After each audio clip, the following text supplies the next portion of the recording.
It is now 5 p.m., March 21st, 2017, and I call to order the meeting of the City Council of the City of Victorville. And the City Council sitting is the Library Board of Trustees, Southern California Logistics Rail Authority, Southern California Logistics Airport Authority, successor agency to the Victorville Redevelopment Agency, the Victorville Joint Powers Financing Authority, the Victorville Water District, and the city is housing as its successor. May we have roll call, please? Councilmember Gomez. Good evening. Member Kennedy. Here. Councilmember DeGretti. Here. Mayor Pro Tem Cox. Here. Mayor Garcia. Here. This is the time and place for the general public to address the City Council on any item listed or not listed on the agenda. Per Government Code Section 54954.3, state law prohibits the council from addressing any issue not previously included on the agenda. The council may receive testimony and set the matter to a subsequent meeting. I do not see anyone in the audience that would like to address the council. Therefore, we have closed session items by our city attorney, please. Thank you, Mayor Garcia. We have 7 items listed this evening on the agenda. Item A on behalf of the City Council is anticipated litigation pursuant to Government Code 54956.9D2, and the anticipated litigation facts and circumstances are set forth on the agenda. Items B, C, D, E, F, and G are all related. They are pending litigation pursuant to Government Code 54956.9D1. B and C on behalf of the City Council, items D, E, F, and G on behalf of the Airport Authority. The litigation is the ComAv versus Southern California Logistics Airport Authority and City of Victorville. The specific case numbers and case names are set forth on the agenda. To the extent there's reportable action, we will report it at the conclusion of the closed session or at the commencement of the 6 o'clock regular session. Thank you. We will now recess to our closed session.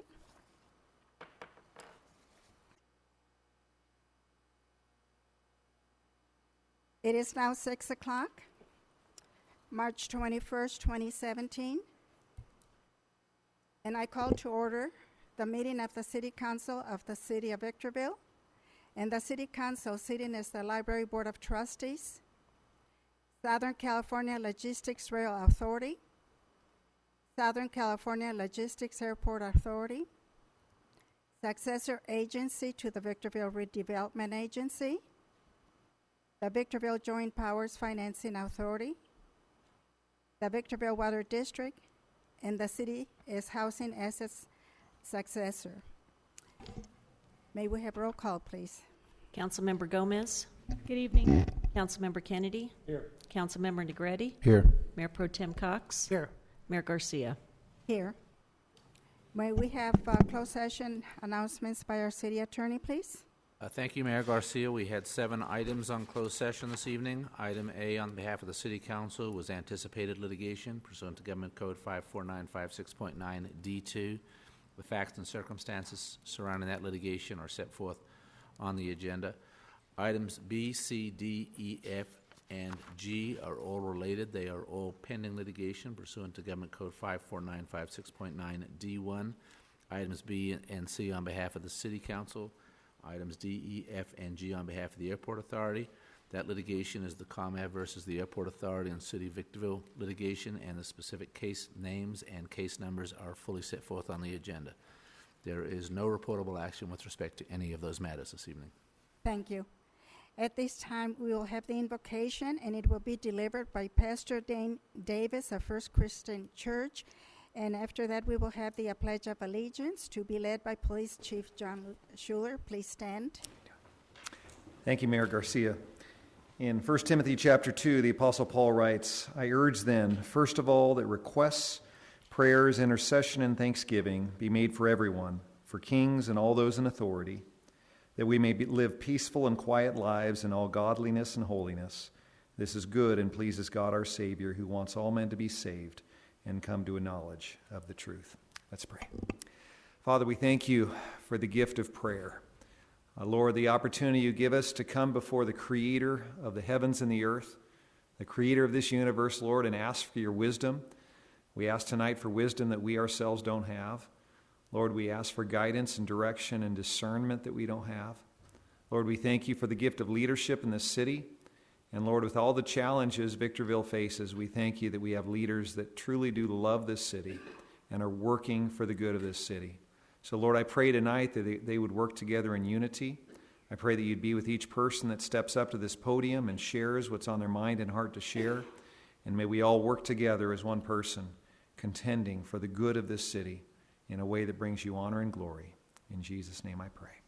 Amen.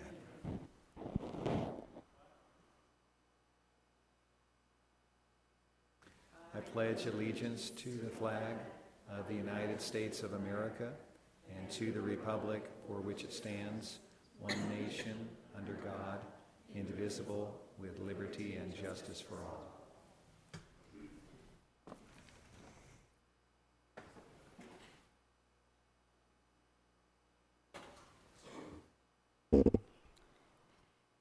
We do not have any proclamations this evening, so I will have our city clerk present the agenda to council and revisions to the agenda. Thank you, Mayor Garcia. Persons who wish to address the council on a specific item or any item that does not appear on the agenda are requested to complete one of the white speaker cards located in the council chambers lobby and give it to the city clerk prior to the meeting. The mayor will call upon each individual who has submitted a speaker card. Pursuant to Government Code Section 54954.3, state law prohibits the council from addressing any issue not previously included on the agenda. The council may receive testimony and set the matter to a subsequent meeting. Comments are to be limited to 3 minutes per speaker or less as deemed necessary by the mayor. Communications are to be addressed directly to the city council. Individual comments to staff or members of the audience are not permitted. Any individual or group who engages in disruptive conduct during the meeting will be removed from the chambers by order of the mayor. All documents to be considered for approval at this meeting are before the council, and there are 2 revisions to tonight's agenda which are on the dais for the council and available to the public. The first one is a revision to agenda item number 9.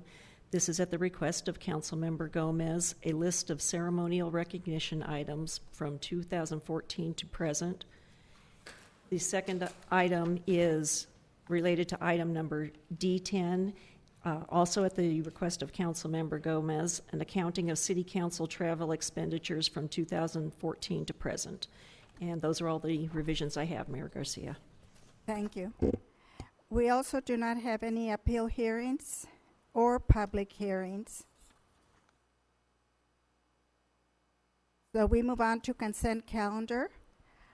Consent calendar items C1 through C5 can be approved with one motion unless there is an item that needs to be pulled for discussion.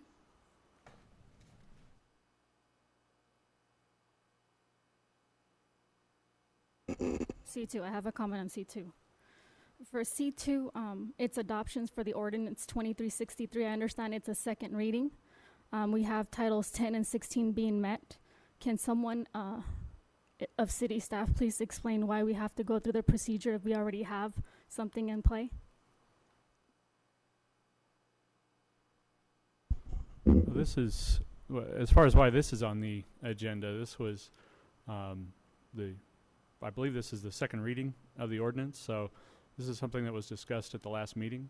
It has to come back for a second reading in order to actually be enrolled into our codes. I don't know, Keith, if you want to try to give just a brief explanation of what this is again? Yeah, so at the last meeting, this item was introduced, and it's doing 3 or 4 things. It's actually clarifying some conflicts between sewer and development code, which sewer code is dealt with under Title 10, and development code is dealing with Title 16. So there was certainly some conflicts, some ambiguities. So one of the ordinance's changes is to lump everything relating to sewer into sewer Title 10. So we brought some more clarity to some of those issues. It introduced and made effectively part of law, part of the ordinance, some policies we've had with respect to our FOGS program, which is fats, oils, and greases, and starts addressing that in the code. There was also some wastewater related matters, particularly as it related to our industrial wastewater treatment process, a program that's been handled administratively. Now it's being codified in ordinance. So that's what I recall from our last meeting generally, what the ordinance did. And this is really now a procedural second reading. And my understanding is after the second reading and 30 days elapsing, this becomes effectively law. That is correct. And if I probably need to pull C3, I'd like to have discussion on that. So I'd move to bring C3 out, not included with the one motion. This is conflictual.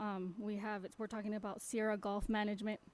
I wasn't aware that there's a ruling where you have to recuse yourself, so I want clarification for that regard. And also, I've had a few members come up to me, residents, saying that the beautification of a golf course versus 7th Street being laid out and the grass dying is probably not something that we should be looking at. So to me, that's something that my community has brought out. So I think we should probably have a discussion on C3. What's happening here? Have we pulled some items from the agenda?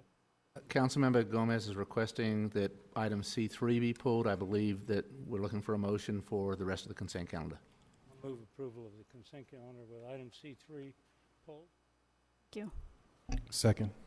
Motion by Mr. Kennedy, second by Mr. Greddy. All those in favor? Aye. Those opposed?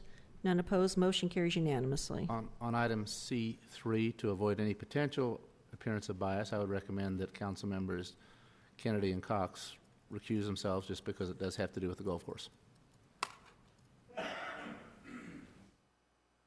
And the conflict is essentially they own property, residential property, that abuts the golf course. Correct.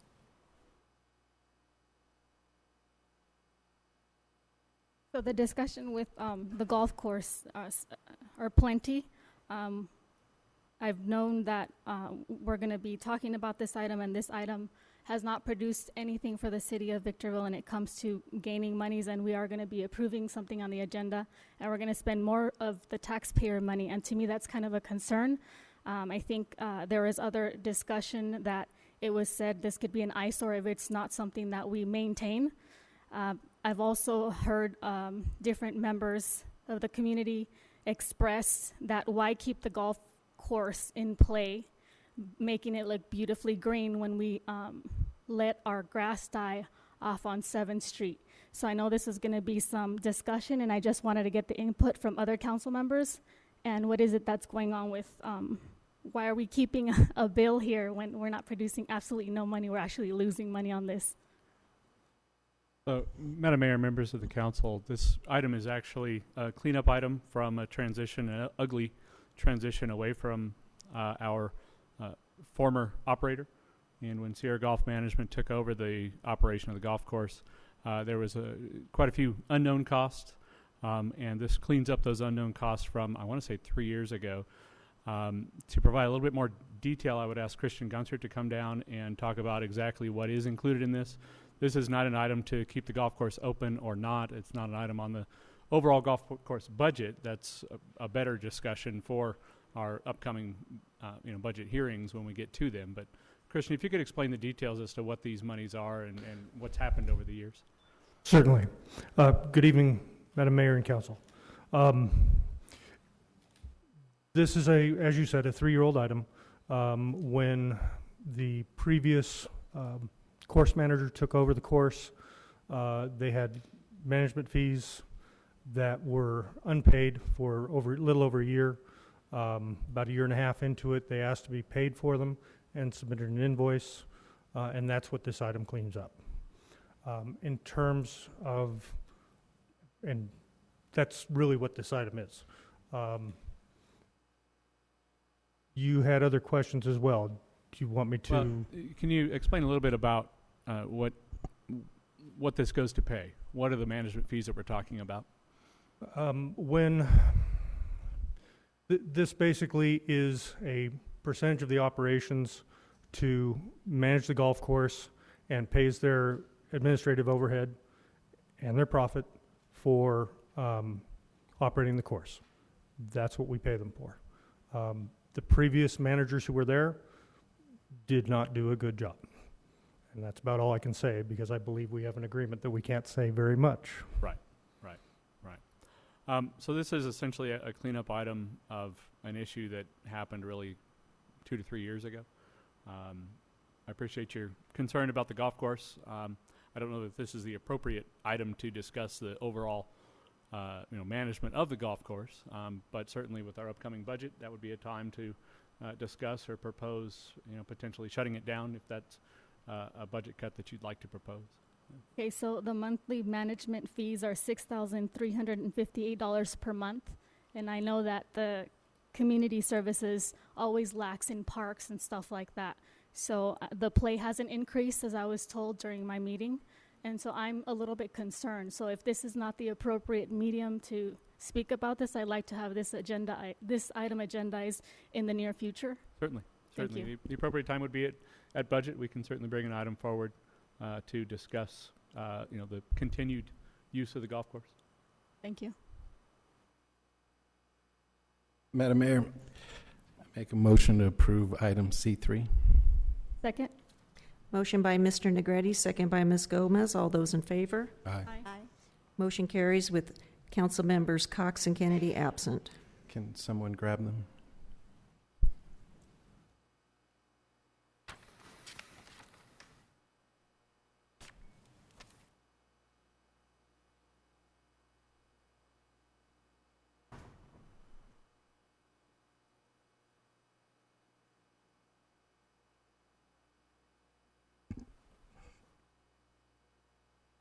Now we move on to written communications.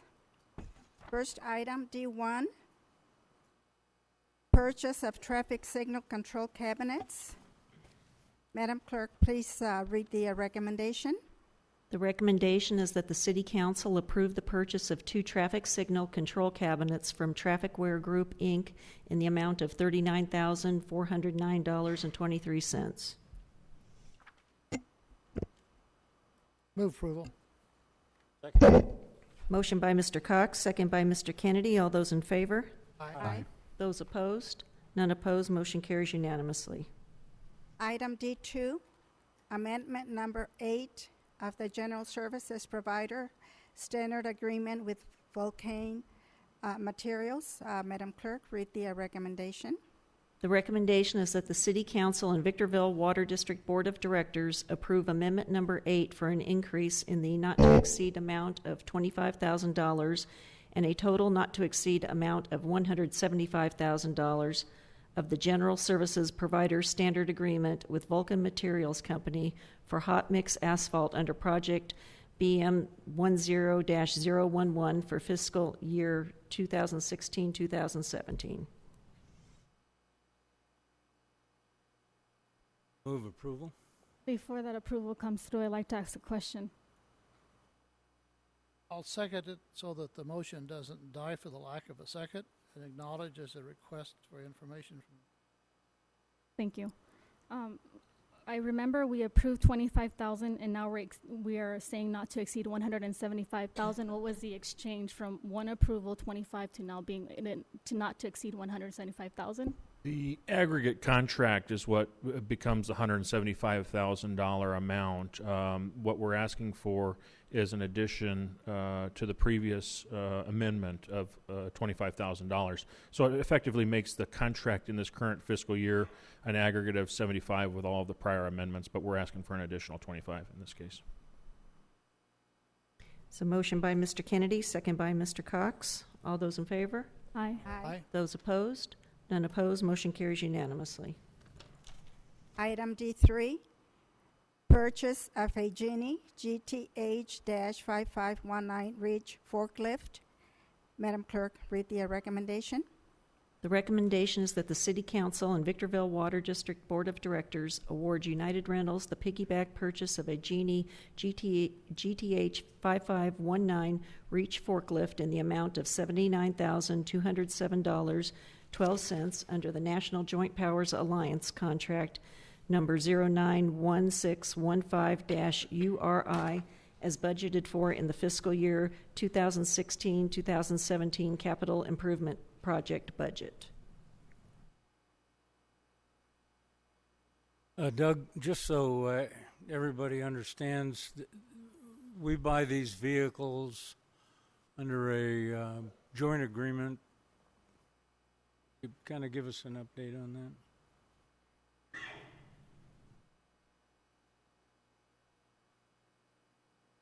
Why we don't go out to bid on every Yeah, vehicle? these are actually bid by these large cooperatives that go out and vet all these companies and get bids from them. And generally, they're a 4-year term. They hold their price, and it meets our obligation for bidding this stuff out and purchasing it. Thank you. Thank you. Move approval. Second.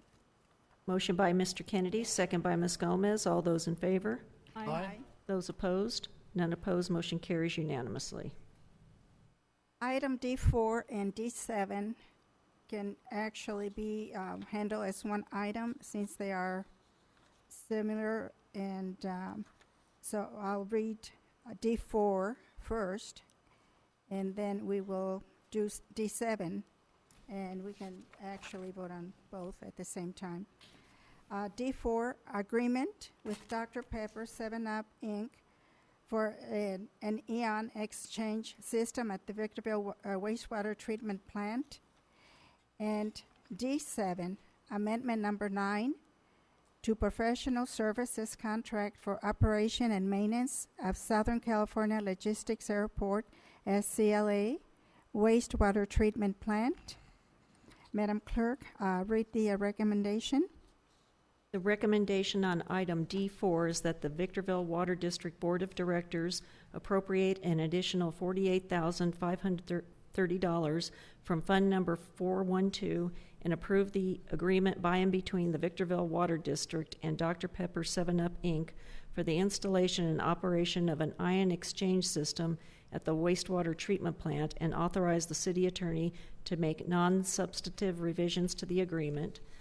The recommendation on item D7 is that the City Council approve Amendment Number 9 to the Professional Services Agreement with Woodard and Curran. How much money is involved in, I'm sorry, Madam Mayor, I have a question. On item number 7, project budget is not shown, project cost, but there's an agreement. What is the cost of the agreement? I'm sorry, I didn't see it. Yeah, the contract is structured with Woodard Curran. You're talking about D7. Yes. So effectively, it's a $600,000 contract, and of that, effectively, Woodard Curran is serving as a pass-through between ourselves and GE, where they're going to actually procure the equipment to install at the wastewater treatment plant. That amount will be recovered to the order of 93% from Dr. Pepper as a part of the contract provided for in D3. And if I can provide maybe a little bit of additional information, so maybe it helps connect the dots between the two projects. And the reason why the fiscal impact, I'll just speak to that real quick, is not showing that $600,000 is because those costs won't be realized until the forthcoming fiscal year. So they'll actually be incorporated into the upcoming budget. What we have shown in the fiscal impact is only the amount that's going to be realized in this current fiscal year, which is what you see on item D4, I believe it is, to the order of $48,530. But between the two, and just as background, as you know, Dr. Pepper Snapple has been operating at SCLA. They manufacture a variety of different beverage products. They employ 260 or so employees in an 850,000 square foot building. They produce product for 20% of their U.S. consuming population. And since June of 2015, we've put in place, we've gotten a permit with Lahontan where we have discharge requirements, and those discharge requirements can't exceed a certain threshold of total dissolved solids of 465 milligrams per liter. There's become issues with certain types of products when produced at the Dr. Pepper plant that actually throws off the constituency limitations. So we've actually had to require Dr. Pepper to try to conform to our permit requirements. They've had difficulty doing that with certain products, particularly their tomato-based products have been very troublesome to deal with, and is actually just in the last calendar year been determined to be in non-compliance with their permit with us, their industrial wastewater permit with us as Victorville. So we've unfortunately had to issue a compliance order, something of which this is going to help satisfy. In everything that we've worked on with them, it doesn't seem that there's a way to deal with their TDS exceedances without installing some alternative form of technology. So effectively what's happening here is this is a short-term solution. It's an ion exchange type technology, which is trailer-mounted units, which will help reduce and dissolve out some of those TDS, which is effectively salts.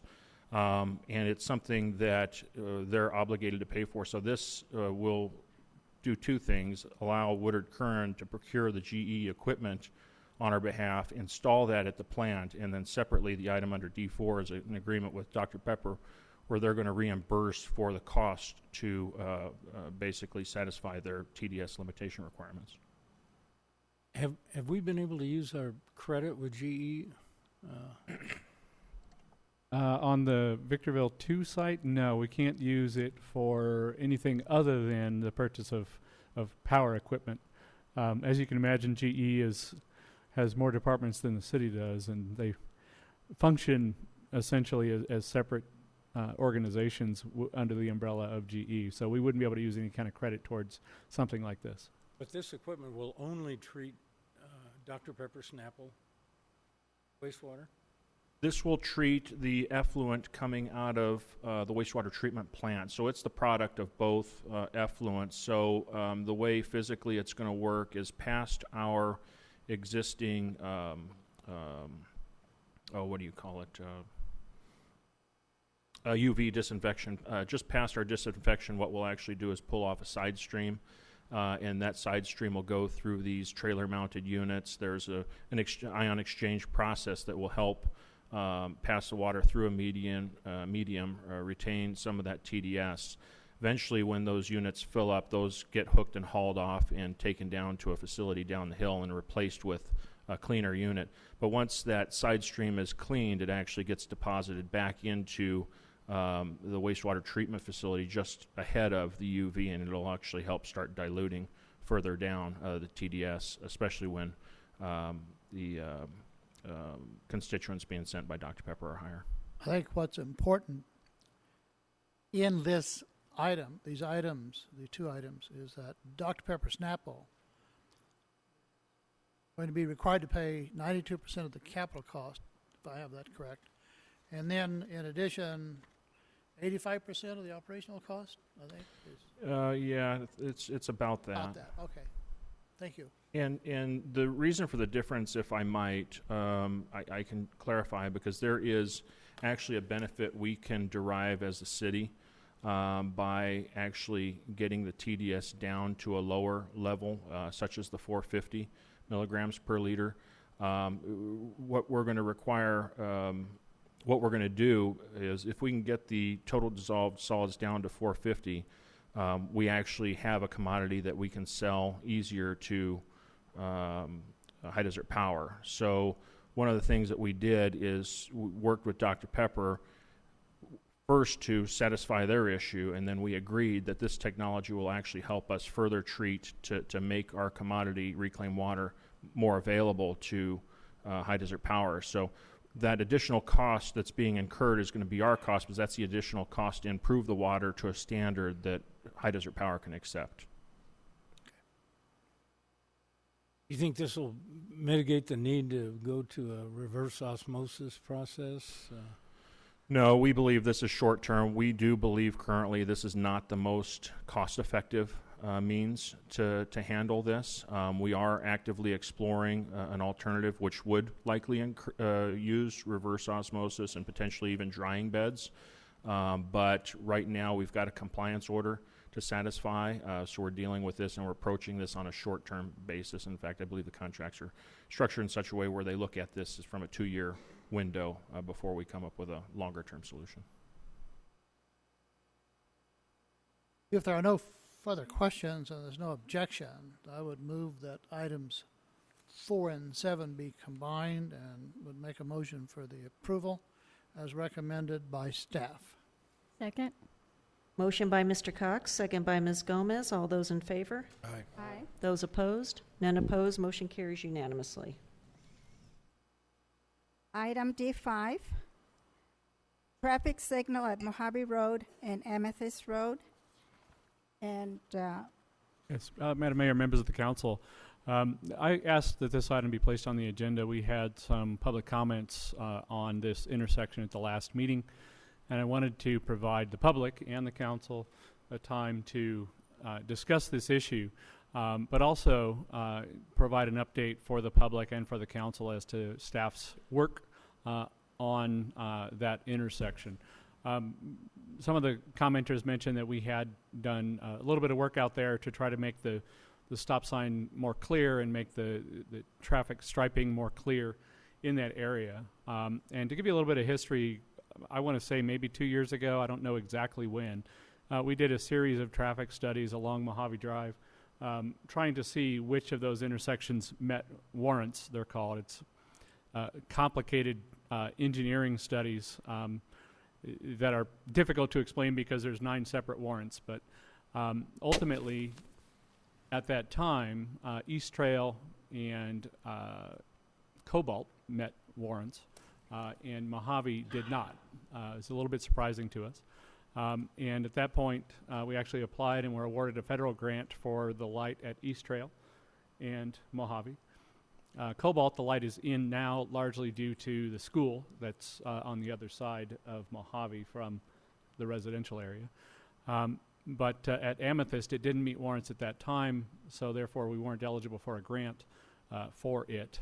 And actually, if it doesn't meet warrants, we can't simply put one in, or the city would then assume risk and liability for a light that is unnecessary based on the traffic counts. So following a couple of major accidents, we took another look about 2 weeks ago at the traffic counts and at the accidents.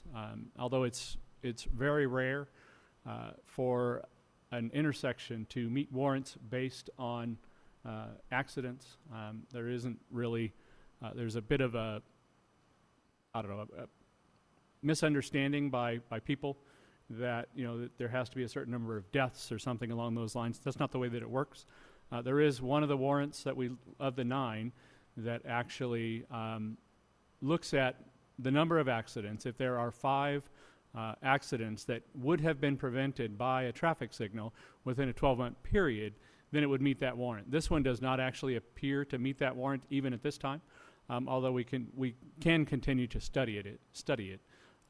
Based on the traffic studies that were completed or done on March 7th, 2 weeks ago, we actually meet 3 of the warrants at this point. Why we didn't 2 years ago, I don't know how much change there's been, but we actually meet an 8-hour volume of traffic warrant, a 4-hour volume of traffic warrant, and a peak hour warrant.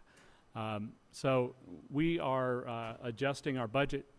We actually have a contractor under contract to put in a traffic signal on the other end of town, and we are going to attempt to negotiate an expansion of that contract, a change order to that contract, to, as quickly as possible, put that light in at Mojave and Amethyst.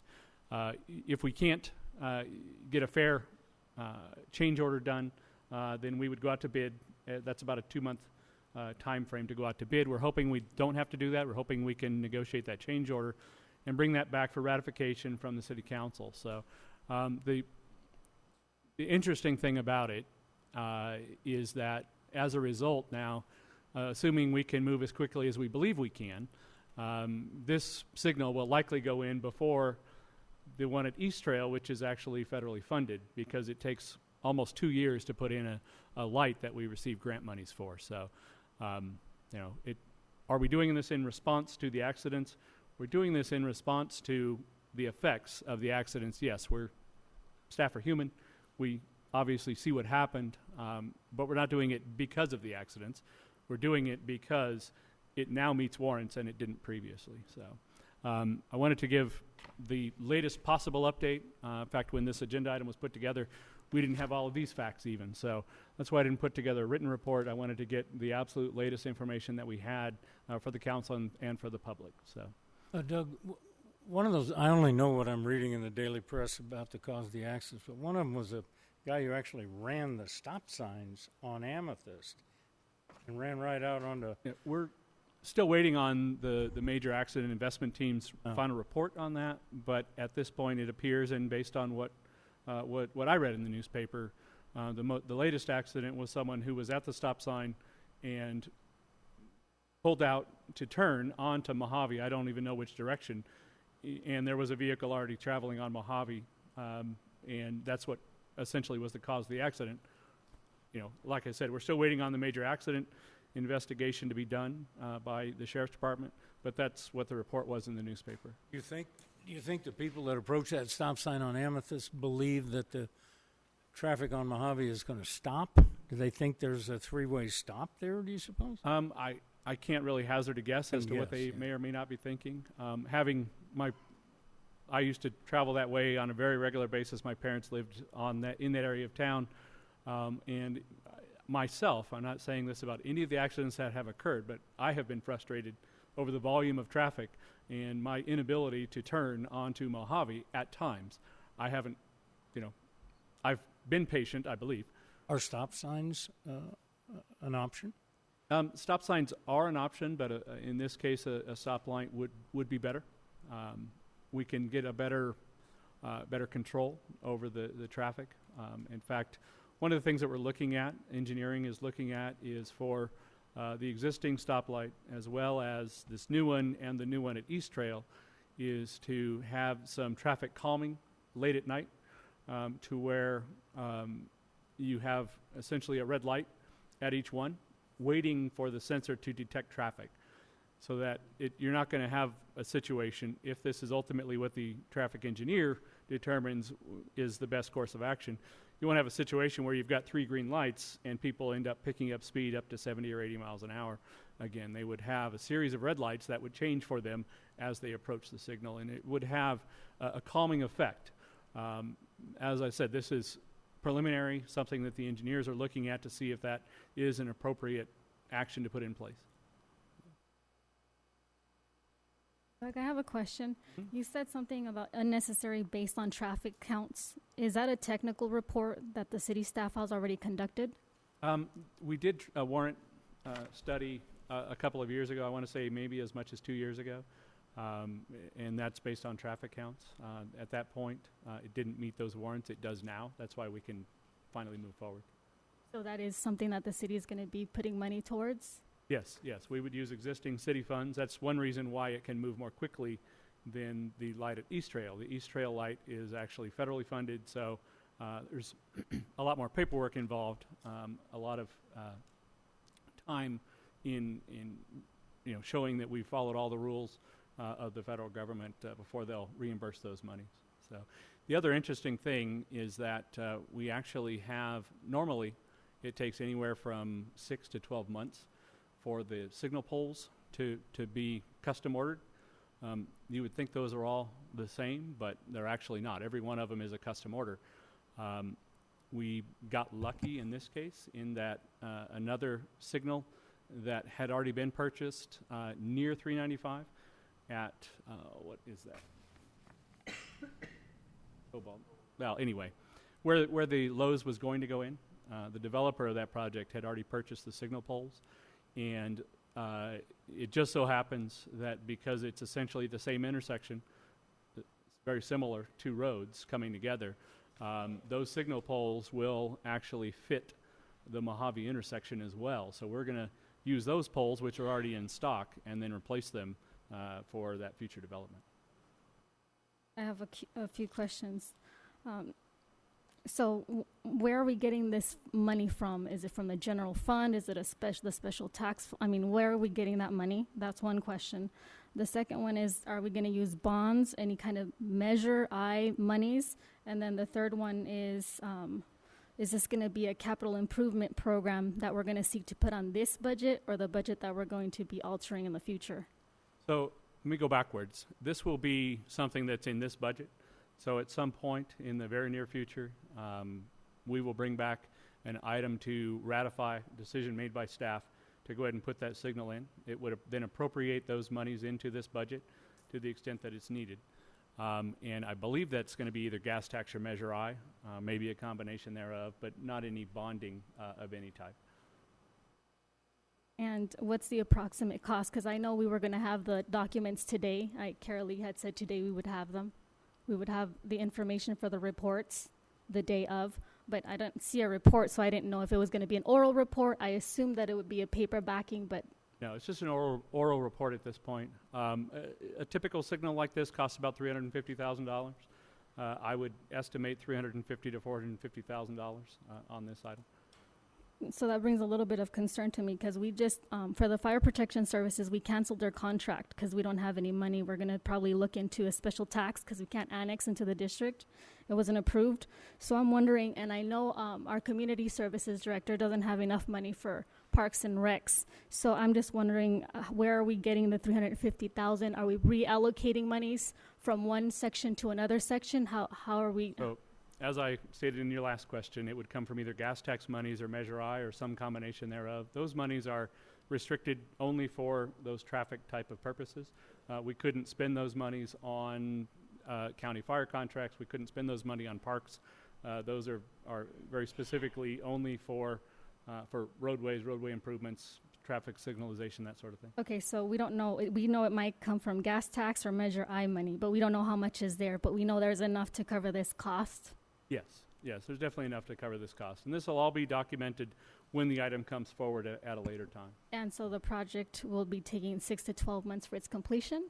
No, actually, I would anticipate if all goes well and we're able to make a change order to that contract, I would think early summer.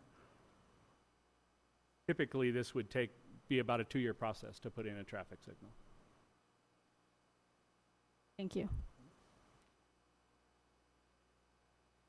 Do you have a motion here? No, there's no motion necessary, that's just right. information This at is this point in time. So, informational only. if Thank- there was thank you. That was a very- big disagreement with how I proposed to make this happen so quickly, I would make an adjustment. But I'm not hearing it. It sounds like you want me to proceed as quickly as we can. You did a fine job. Thank you very much. Staff did a fine job. I just get the benefit of being able to report it to you. Thank you. We appreciate it. D6, discussion and possible action regarding Assembly Bill 199. Madam Clerk, read the recommendation. Before, if I may, Madam Mayor. Yes. We've received information, we received recommendations to adopt, I guess it's a resolution in opposition. Somewhere there is, here's the opposition. It's a page and a half. It's in committee.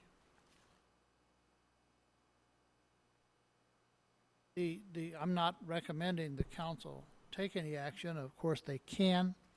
It's fairly apparent that many agencies and several cities are opposing this. I simply wanted to go ahead and submit it to the council because of the discussion. There was an editorial in the Daily Press. It is being discussed in our sister cities, and therefore I wanted this put on the city council agenda. Since I was asked what the council is likely to do and it hadn't been addressed at all, I figured that it needs to be put on the agenda so the city council can read the information and then take any action or no action, whatever they deem is appropriate. And that's the reason that I placed it, because of the discussion and because of questions. That's why I asked if it could be put on the agenda, and it was timely because we had other calls and requests to place it on the agenda. And I believe, Saturday or Sunday, there was an editorial in the Daily Press regarding this very same issue. So that's my part in this item. Madam Mayor, I would suggest that this would be ideal for the Legislative Review Committee to take a look at. I agree on that. I think that's a good idea. That is a terrific idea, yes. That's their calling in life. We need a motion to refer it, or? It'd be pretty helpful to have a quick motion on it. Before you make a motion, I'd like to ask a question. If any action were to take place before the discussion comes to an end with a motion, what is a possible action that can come forth? I don't think anybody's asking for an action at this point. I think what they're asking for is to refer this to the Legislative Review Committee to get a recommendation. No, so just backtracking a little bit, Pro Temp, Councilmember, I'm just going to say, Mr. Cox said, if there was a possible action, it could. So I'm assuming that there's a possibility of this taking place. However, other individuals decided a legislative review would happen. So I'm wondering if there were to be an action and it's here, would we entertain? What would this look like? We are not having an My action. understanding is you're waiting for a recommendation of the Legislative Review Committee before you make or take a position on it.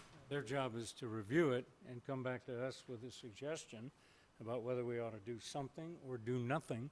And I would just like them to have the chance to review the legislation and come back with that suggestion. And then if we want to take an action, we will do so. Just within the realm of possibilities, we get asked fairly regularly to take an action to support or oppose legislation at either the state or federal level. And typically the council would consider just a letter stating support or opposition. If they feel very strongly, perhaps a resolution of support or opposition. I don't know that there's a whole lot of weight that's carried by either of those two actions. Typically, you end up getting listed as support or oppose as it moves forward through the legislature, and that's about the extent of it. So that's the two options that are at least listed in the attachment as from the request from the Building Industry Association was one of those two items, and that's typically what we would look at for any piece of legislation that we were asked to take a position on. So before we make that motion, I'm still going to continue. I actually wrote on this assuming that we would take action. So deliberation is the moment where we take. We're not taking an action on it now. He's motioning it right now. We don't have a motion yet, I don't believe. I'm making a motion to refer it to the Legislative Review Committee. Oh, that's all. Second. Yeah, but if it's second and third, I lose my discussion. So as point of privilege, I like to take the opportunity and talk about this. May I? Okay, so this is AB 199, and it's titled Public Works, Private Residential Projects. It's about the latest disputes between unions and the home building industry. This AB 199 bill could require higher wages to workers on any residential projects. As Chu said, I too agree with this sentiment to establishing why AB 199 is good for workers. I want to make sure workers get fair wages for projects using tax dollars. Prevailing wages laws were brought to ensure that construction laborers get an equitable compensation on projects paid for fully or in part by public money. On March 15th, the state capitol will be hearing its first hearing on AB 199. The law would apply only to the programs where public funds are being used. The affected projects would only be programs directly subsidized by taxpayers, said the author of this AB 199 bill. Updating the law after Governor Brown closed the redevelopment agency, and this is what Kansan Chu is coming to do, closing that gap. Again, AB 199 would compel workers to be paid a higher wage on more than housing projects that is currently occurring now. Our 47th Assembly woman who unseated Cheryl Brown in November's election, Eloise Gomez-Reyes, voted in favor to advance it. I think what's essential is to pay prevailing wages to construction workers. When taxpayers pay for construction projects in whole or in part with public funds, since redevelopment agency is gone, this is covering the loophole for this prevailing wage coverage.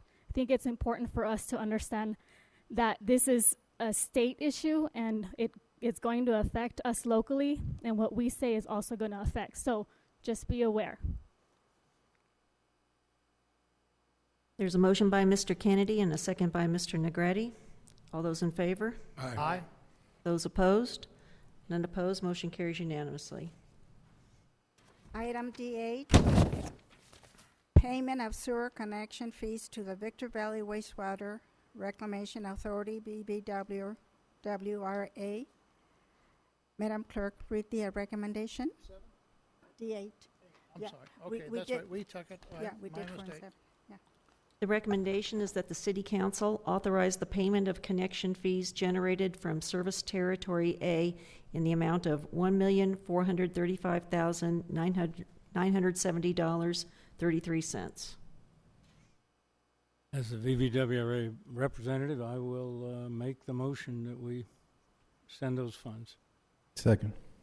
Motion by Mr. Kennedy, second by Mr. Negretti. All those in favor? Aye. Those opposed? None opposed. Motion carries unanimously. Item D9, presentation of proposed City Council policy, guidelines, and procedures for issuance of ceremonial recognition items. Madam Clerk, you can read the recommendation. The recommendation is that the City Council approve the City Council policy as presented. Question. Do we currently have a policy on this of any kind? We do not.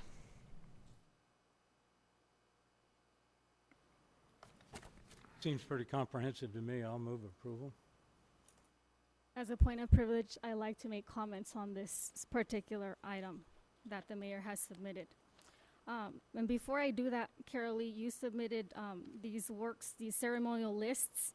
And as I was looking through them, the nonprofit organizations, I wanted to see what the percentage was that we've been recognizing nonprofit organizations or businesses, particularly the nonprofit, smaller businesses. I don't really see, nothing catches my eye. So I don't know if you look at this, if you can kind of glance and tell me what it is that I'm reading here.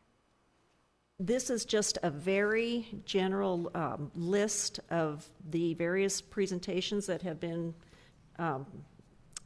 presented since 2014. So this is a very general description. There's not a lot of detail here. So as far as your question about percentages of presentations to nonprofit organizations, I have not analyzed that at all. Okay. So this is just a very general list.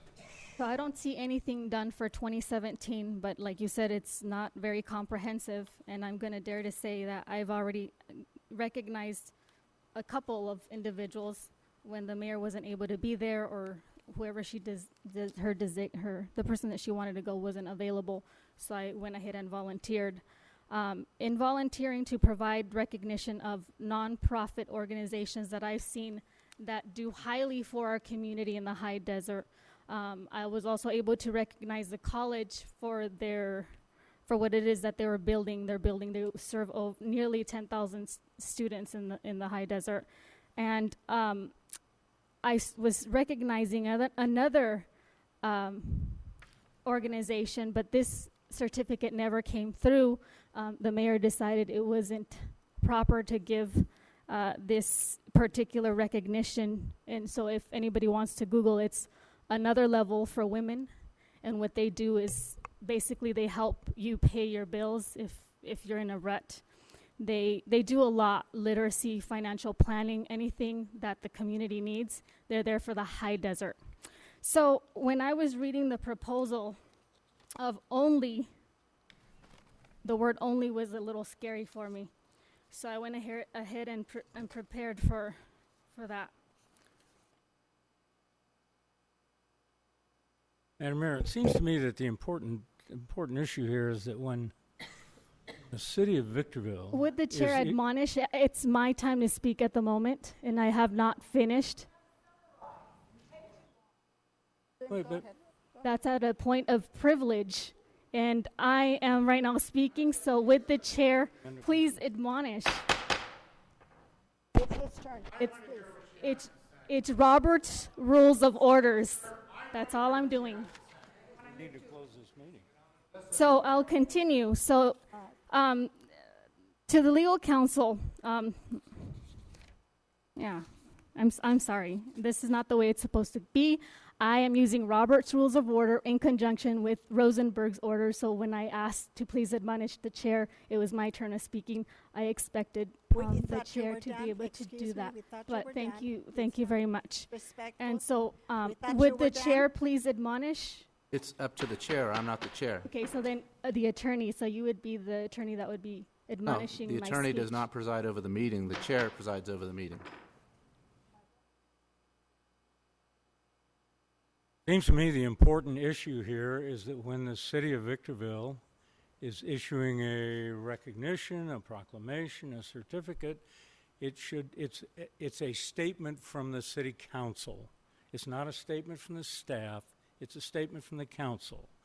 The mayor is our elected representative, and the mayor is the person who should have, if not the ultimate control, the first say in how these things are handled. If there's a disagreement, any council member can bring an issue to the council, and we'll hear it. But I think this is absolutely the purview of the mayor. I like the policy, and I think I made a motion to approve it.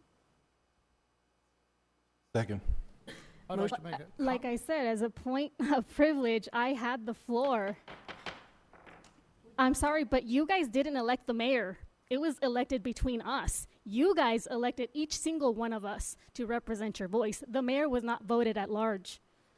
So we are trying not to give her full power, as in the community speaks, but my colleagues are wanting to give her full force. And so all I'm trying to do is, as I was speaking, continue the conversation.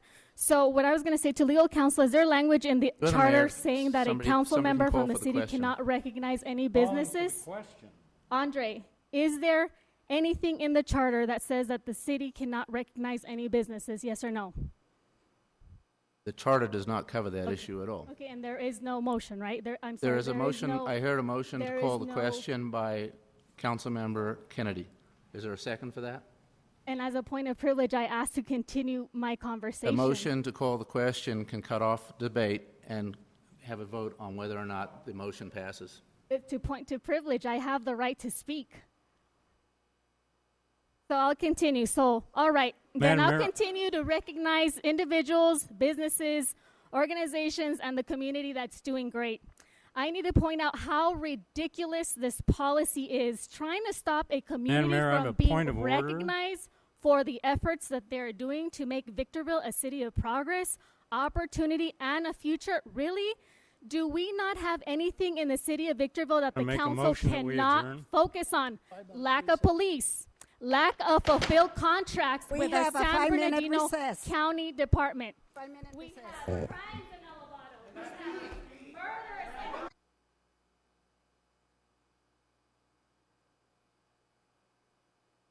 Please ready yet.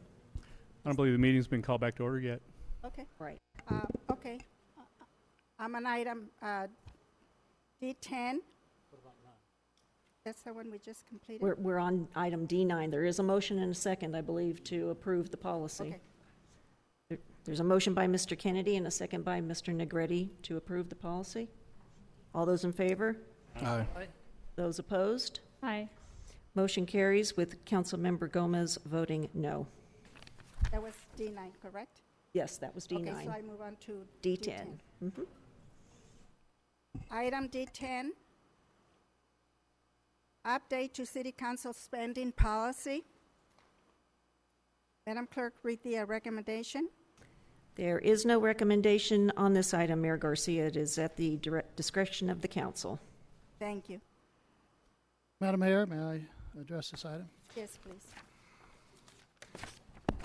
Some time ago, back in 2009, I asked the City Council to do away with reimbursing expenses unless they were absolutely required. It's very common for elected officials from other cities to go to meetings and run very high expenses. I didn't feel the city could afford it. And we actually canceled all meetings with the exception of those that required the council person to attend, such as Measure I, Sandbag, League of California Cities, if the individual was on a policy committee, and effectively nobody turned in an expense account. Credit cards were turned in, and the city stayed into that kind of difficult financial position 2009, 10, 11, 12, 13. We eased it a little bit. And recently the question was, what about the council being involved in different committees, being involved to represent the city?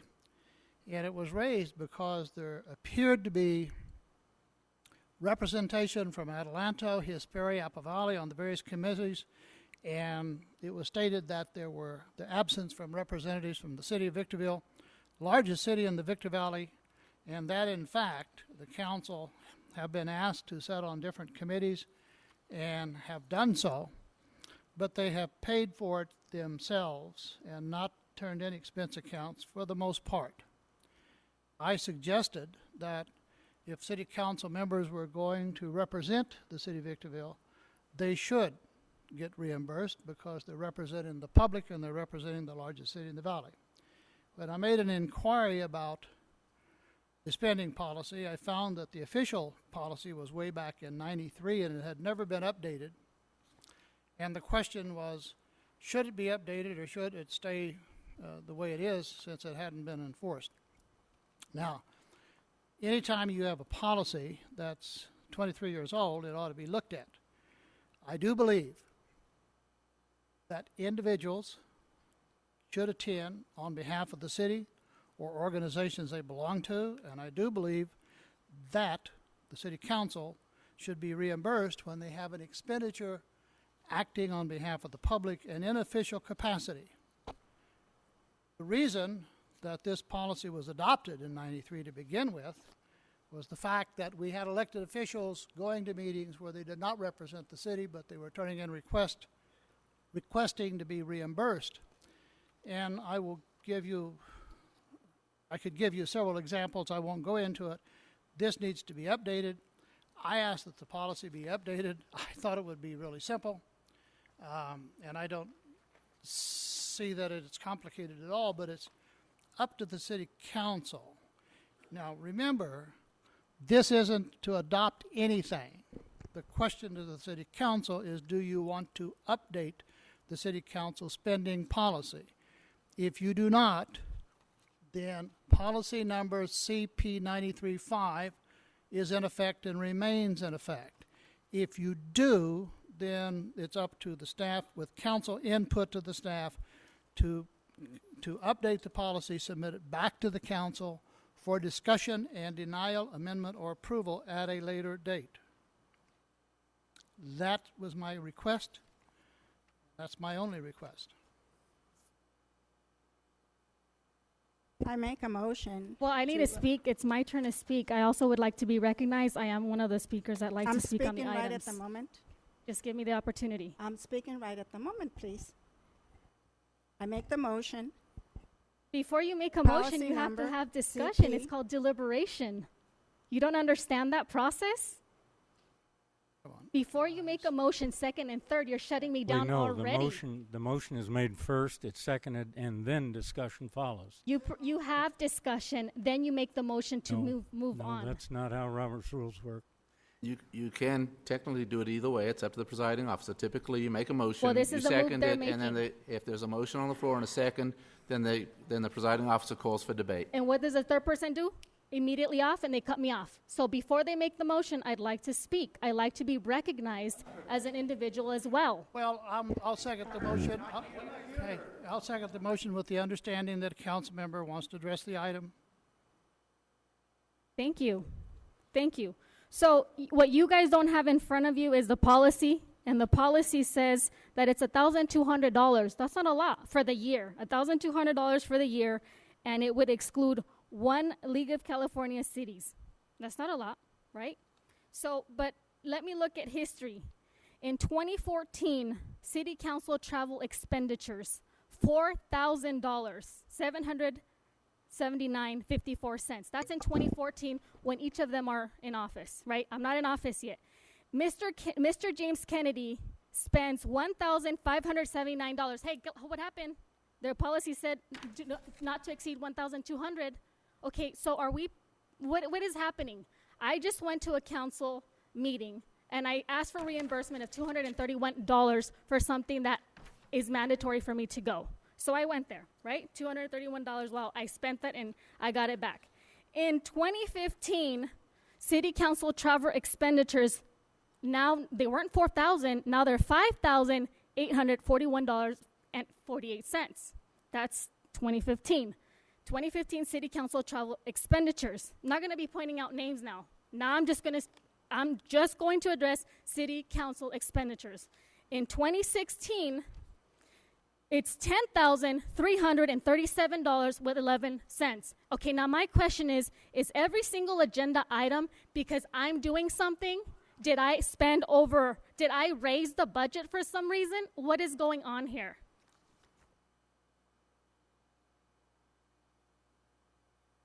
Finished? I am, thank you. Well, it seems to me you just gave an excellent reason why we need to revisit this. Well, if we're concerned with money, just leave it at 1,200, right? We don't need to up it or even go lower. Well, That's good enough. $10,000 has already been spent. Nobody's aligning the people that spent this money, and no one knows. I didn't even know this till it came on the agenda. I think that if you look at the airplane cost, when we send people, we recently have an issue. We had to send people to Washington, D.C. I didn't go. We had an issue where we sent people to Sacramento. I didn't go. But what you could get an airplane ticket in '93 and today is so not even compared. It's, I don't know, I'd have to ask staff, but it's 400, 500, 600% more. Therefore, if the individuals did the very same thing today that they did then, they're going to far exceed this amount of money. And for individuals that we ask to go to Sacramento or go to Washington, D.C., or go to the league meeting or whatever, we need to reimburse those individuals. We need to do it fairly based on actual cost. Now, one item that surprised me in this council policy, hotel and travel accommodations may be made by the city staff or council member. My only suggestion is that we change it where it shall be made by the city, because I specifically remember not an elected official, but a member of the staff that made their own accommodations and then took their airfare miles personally. I felt it was wrong at the time. I still feel it's wrong. If the city is going to require an elected or appointed official to represent us, the city shall make the staff accommodations. I think it's fair. I think it's reasonable. I think that way the public dollar is protected. So, all I'm asking, without a dollar amount, because there's been no analysis on this, there's been no staff input, but there's a lot of changes that have been made. It is unfair to ask your elected representatives, whomever they are, to go and then ask them to pay their own way. I do it because I want to. But I don't expect the other council members to do that. It's not fair. So we need a policy that's reasonable. We need a policy that can be defended by each and every one of us. I'm merely asking that you look at it. I didn't come up with any numbers. That's the only question here. And I'd like to suggest we refer it to staff and ask them to come up with some reasonable updated amounts for this policy. I don't really care what we do. Yeah, there's well, you don't turn expense accounts. I don't either, but it's not fair to all the people to do that. I don't either, so we really don't turn in any but receipts. some people have to, and I think it's unfair to expect them to expend money out of their pocket for city business, especially when we ask them to go someplace in official capacity. But not be reimbursed if they go on their own. Well, no, even whether you had a policy or not, you can't do that. But it needs to be addressed. Therefore, there's a motion and a second. I call for the question. Just to clarify before a vote's taken, so essentially the motion, the second, is to refer to staff to modify this to maybe modernize it based on maybe look costs. at some other cities, see what other cities are doing. Yeah, and then Update bring it before the council so we can make a decision. Just looking for clarity at this point, so we know what we're being directed to do. Weren't we Second. concerned about the increase in our the increase of us putting weight on the budget? What is the problem with 1,200 per year? The motion has been made already. They will give us I'd like to information. answer that. As I pointed out, the cost for the hotel room, the cost for the meals, the cost for the airfare is so dramatically changed, it simply needs to be updated. I'm not asking that it be anything other than reasonable. I'm just asking, but I am just asking to look at it. That's it. Thank you. Call for the question. Garcia, and seconded by Mayor Pro Tem Cox. All those in favor? Aye. Those opposed? None opposed. Motion carries unanimously. Item D11, discussion and possible action regarding censure process. And I do have some cards. I'll let Danny Garcia come up first.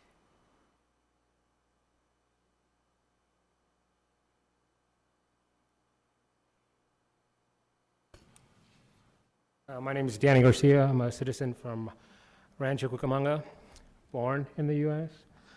And the reason I'm here is because I heard about this meeting taking place. I've known Blanca for a while. I'm not involved too heavily in your local politics, but I do think that it's embarrassing for a city like Victorville to have something like this happening. It's unpatriotic. It's undemocratic. She was elected. You have to respect the fact that she has votes behind her. She has a voice, and the reason she's sitting next to you is because there are people behind her who want her to represent them and want to hear what she has to say. I know it's an inconvenience. I know some people probably wanted the beautification on the golf course today. You know, everybody's got their own individual reasons, their own alignments with other people. Perhaps she took your buddy's position. Perhaps she doesn't align with you with your politics. She has a lot of apparently people that are not so friendly to this council showing up. This is my first time showing up to Victorville City Council, and I am shocked that you have this type of divide. There's no reason as to why Hispanic members of your local city government society have to walk in and be asked if their signs are spelled correctly. That just tells me the type of energy that you guys are dealing with in your city, and it doesn't shed positive light on what's happening here and what's being done to her. That's pretty much all I have to say. All I can tell you is that I know that her intentions are pure. She may not have the experience or wisdom that some of you may have or may pretend to have, but it's really important that you do understand that your constituents are different than hers. She's here to do a job, and that needs to be respected above all else. A city council is not supposed to be a uniform voice. Having dissenting opinions is what makes any organism grow. If you guys want to stay stagnant just behind one opinion, behind one side of policy, behind one side of politics, then you guys need to just create a totalitarian small city government, because that's what this sounds like. You shouldn't have elections if people are going to be stomped down or suppressed when they start speaking up for the people that normally do not have a voice. That's all I have. Thank you.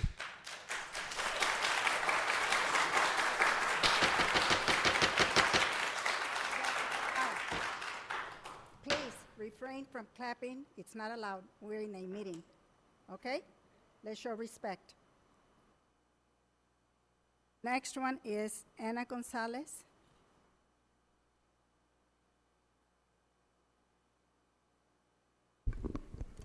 Good evening, Madam Mayor, City Council, and audience here and at home.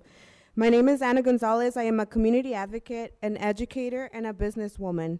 I am here today to speak in support of Blanca Gomez. Since Ms. Gomez got elected in November, there has been tension against Ms. Gomez. Council has singled out Ms. Gomez and is seen as an outsider because she speaks on behalf of the community and asks questions to better inform that community. The council is considering censuring Ms. Gomez, and that is simply uncalled for, unprofessional, and unconstitutional by the member requesting it. Censure should be reserved for extreme actions, not for speaking up and having different views. Thousands of voters requested Ms. Gomez, for Ms. Gomez to be a member and as their representative when they elected her. Therefore, censure will not only censure Ms. Gomez, but censure those constituents she represents. There was a woman murdered last week at the nearby park, and the affected family probably wonders why. Why is the council more concerned about bullying a council member rather than finding ways to make the city less dangerous or finding jobs, improving infrastructure, creating streams of revenue for the city services, and increasing the number of police in the city to make it less dangerous? Censuring a council member who cares for her community and is daily active finding ways of recognizing and helping her community is simply not right. It will be a shame for the council to approve something so petty, unconstitutional, and undemocratic. I hope the council fails this action and not only allow Ms. Gomez to continue to speak for her community, but also for those who voted for her. Please stop the bullying and be better role models for the community you represent. For those holding the signs asking Ms. Gomez to resign, the community asks that you stop the harassment and bullying towards people that have different views than yours. This country is built on diversity. This is the land of opportunity and freedom. It is not the land for one race. This is a country that believes in justice for all, not justice for some. Thank you for allowing me to speak, and I pray and hope you make the right decision.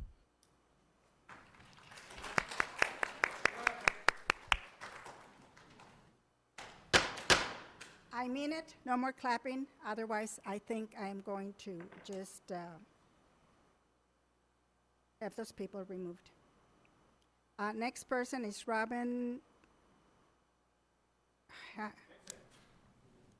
What is it? Okay.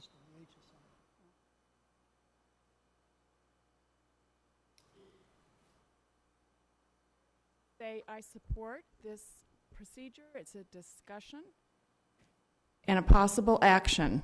And I am just saying I support that. And also, I would remind the city council, body politic, and the members that we have freedom of speech in our country. Freedom to object to elected officials, and that's what makes our nation great. This is not Cuba. This is not Venezuela. This is America, and you are free to speak your thoughts. Thank you. Raul Rodriguez.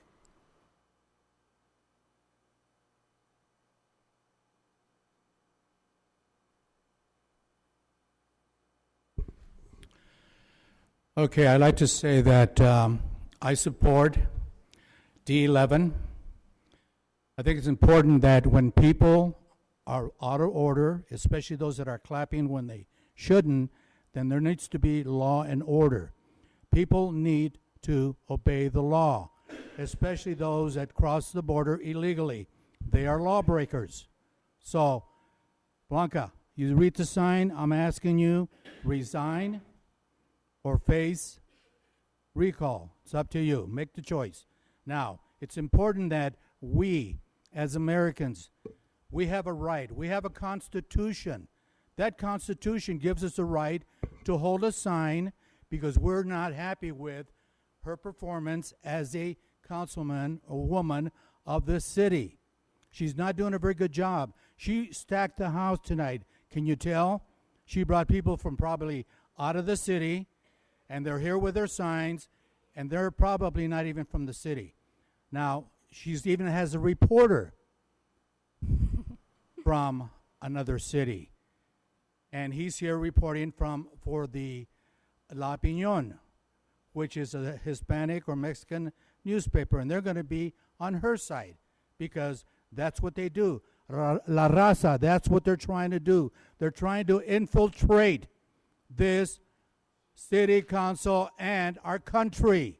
We need to stop that. So remember that we need to, and those of you that are watching this out there, you need to remember you have the right to be here. Please attend these meetings so that you can put Blanca Gomez on notice. We don't want you as a city councilwoman in the city of Victorville because you are not doing the right thing. You're speaking for only your side. You're not speaking for everybody. You're not speaking for all Americans. All Americans. I'm going to have you people removed. Please do not interrupt me. I have the right to speak. My time is still running. So, Blanca, you have a choice. Resign or face a recall. It's Go up ahead. to you, and we will do it. So, you make the choice. So, once again, I want to thank you for allowing me to exercise my First Amendment right.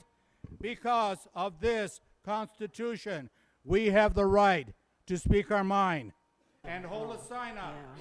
Thank you. Thank you. Thank you, Earl. You're not even from my city. You're from Apple Valley yourself. Blanca, I have to warn you, you're out of order again, but you don't want to understand that. Go ahead and laugh. Go ahead and laugh. Your day is coming. Dean, Oh, my day is coming. Did you catch that? My day is coming. Dean DeLeon, or Leah, Dean Leah.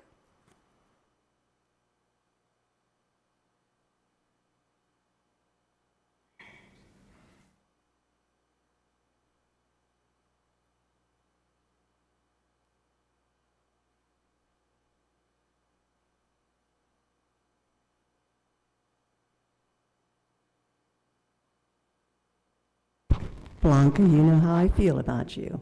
Okay, I've already told you how I felt about you. Very immature lady. And trying to play to an audience. You shouldn't try to do that. That shows your immaturity. I'm here to support D11. I believe in D11 because of people like you.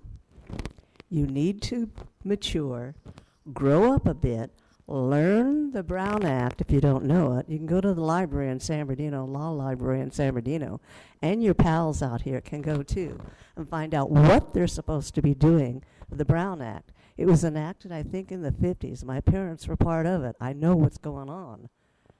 And they worked hard to get this enacted. And I'm going to support it completely. Now, I wasn't born in Victorville, but I've been living here for 10 years. I know Victorville.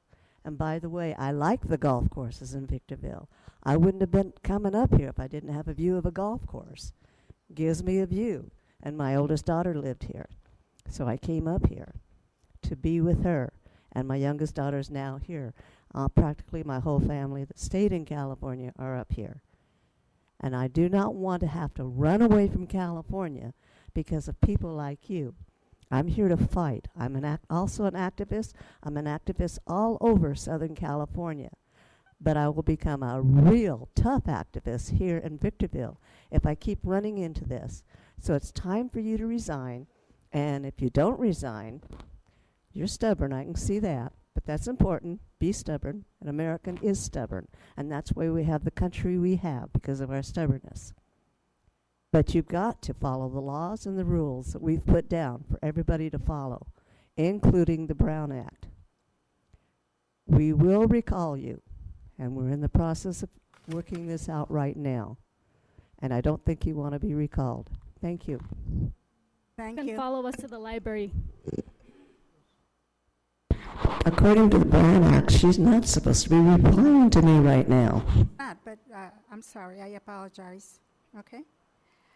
Matthew Emerson.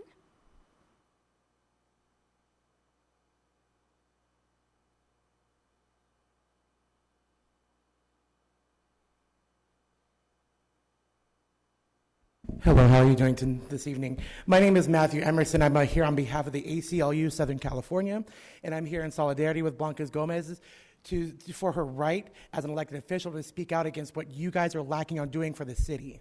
And I just want to make people aware that are spouting the Constitution covers everybody in this country, not just citizens. That includes undocumented people, and we need to understand that. This isn't an elitist club. For what is more important to the city of Victorville, a beautiful golf course or public works? What is more important? Do you want after school programs for your kids, or do you want a pretty golf course to look at? Because can those kids even access that golf course? Are there even opportunities for low-income families at that golf course? Can they even afford to golf at this golf course? How many people in the city of Victorville actually golf at that golf course? These are just, and I'm not from Victorville. I'm going to be completely honest with you, but I live in Lancaster. But what affects one part of the high desert affects the other. And she was elected by the people You were not. And that needs to be respected. You know, this isn't Gloria Garcia's Cool Kids Club. This is the city of Victorville. The city of Victorville voted in Blanca Gomez, and people need to respect that. And she may not agree with all of you politically, and that's fine. That's the beauty of America. But she's on point. She knows what she's talking about, and people, you know, like you inspire me to run for local offices where I live, because we have to break up this corruption. This is my first time at a city of Victorville, city council meeting. You guys have a much more nicer city hall than we do in Lancaster, so I do applaud you on that. But it's a shame. It's a shame that the democratic process is not being respected. And I applaud you, Blanca, for standing up for your beliefs, regardless of the bullying that you're receiving, that I'm seeing, just from these people that don't understand what being an American is. And that's all I have to say.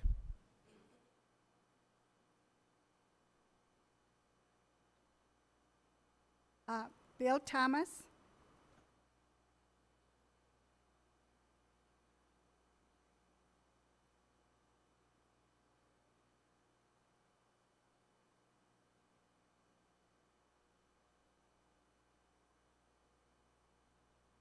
Good evening, Madam Mayor and the members of the City Council, staff, and of course citizens. My name is Bill Thomas. I am a resident of the City of Victorville, and I oppose D11.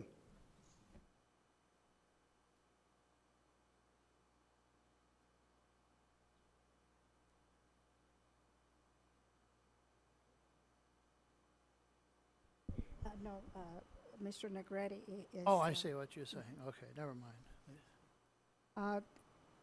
Madam Clerk, read the recommendation so they understand. There is no recommendation at this time.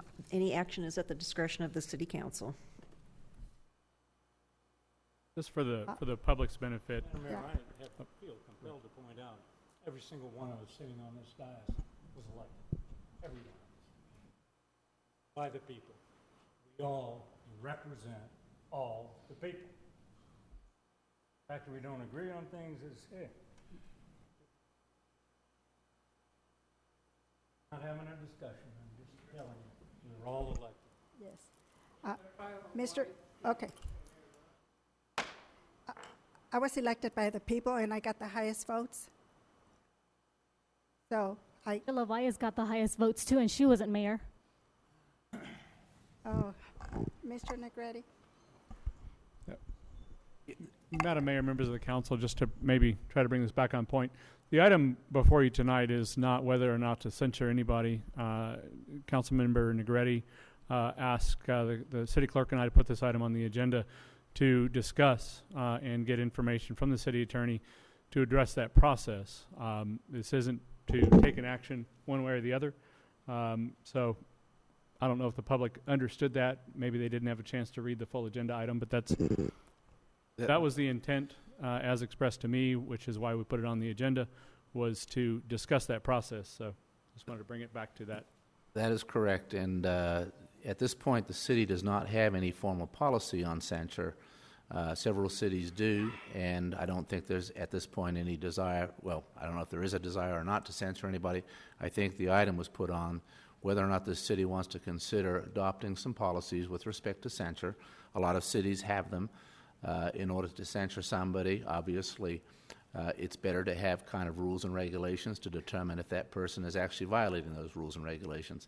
The city right now is governed by Rosenberg's Rules of Order. That requires decorum and courtesy.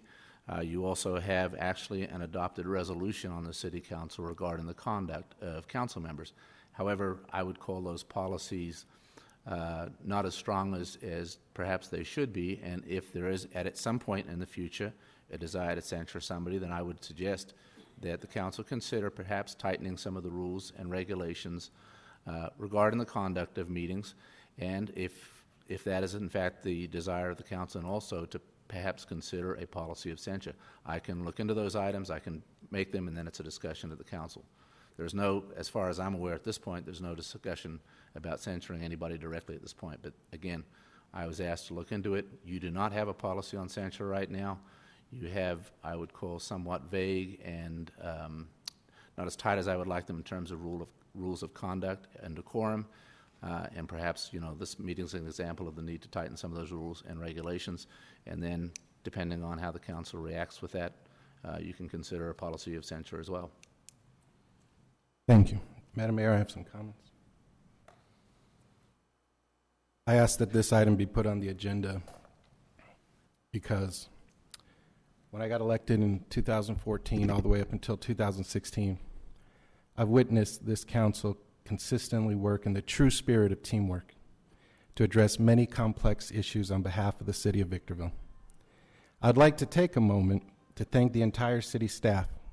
I cannot single out everybody that's doing a great job all the time. I just know that you guys are doing a great job.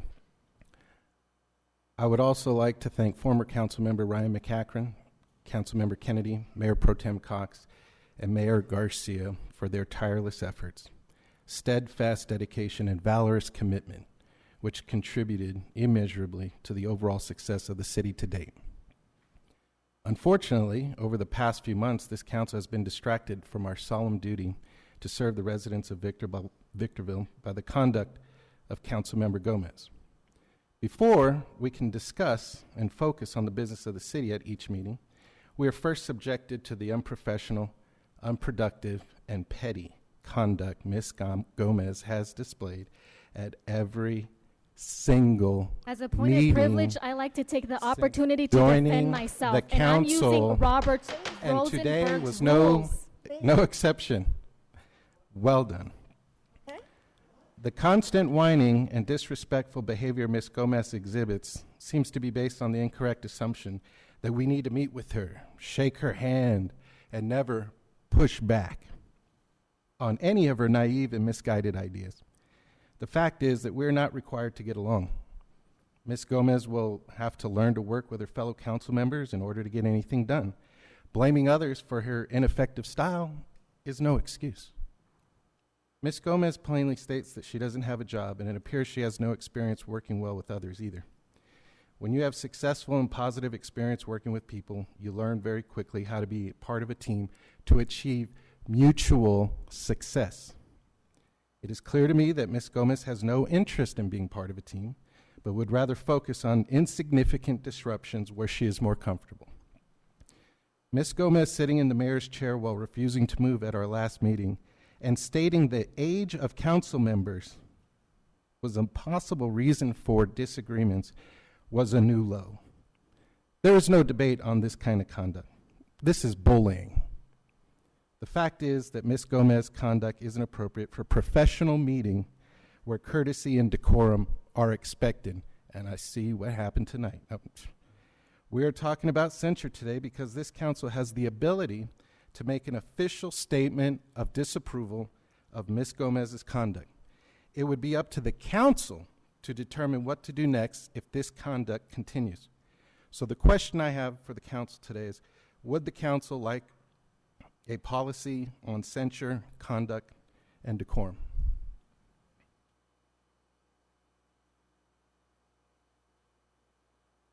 So I'd like to make comments too. I was not a part of the discussion for censorship. Was this like a Brown Act violation that occurred? Was there a quorum? It appears that there was a meeting. My colleagues can't just blindside me and bring what violations to the table. This council is not in office to just rubber stamp because it wouldn't be transparent. If my colleagues have a right to censor me, do I have the right to censor them and make it an agenda item? Censure. Why censure? Is this a formal public reprimand for an infraction or a violation? To council, Andre, was there a formal or an informal infraction or a violation that you were addressed with prior to now? Am I being reprimanded for sitting in my colleague's chair during closed session? Wearing a city pin to another city? I'm not aware of any Brown Act violation. I request to see that grievance procedure if there is one in this case. I haven't disclosed any secrets. You don't have a clear ground on what violations were done. Andre? It's up to the mayor if she wants me to Were respond. they I am not prepared to make that statement at this moment. I will wait until we are prepared. So First Amendment rights prevail, right? I am a legally voted in official, and my colleagues cannot censor me with a council policy. I am flabbergasted to know that any political elected official in Victorville would dare to shut the voices of our unborn grandchildren, your daughters and sons who have not yet been born. How dare you attack the voices of your great-grandchildren? This is an attack on our First Amendment right, and I will continue to defend that.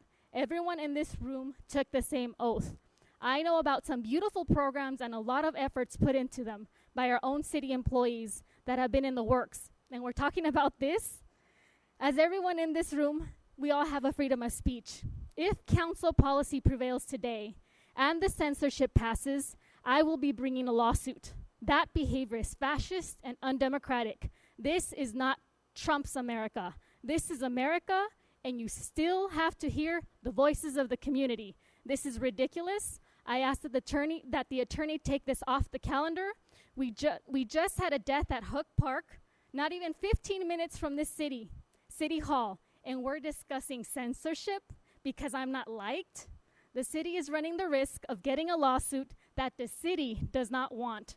As a point of privilege, I asked to table this for a future agenda. I have not had enough time to consult with a personal attorney, and I do need to speak to a private legal counsel before you threaten my legal First Amendment right and due process.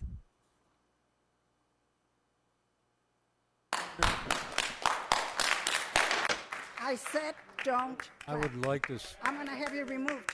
I'll have you removed. I'd like to suggest that we.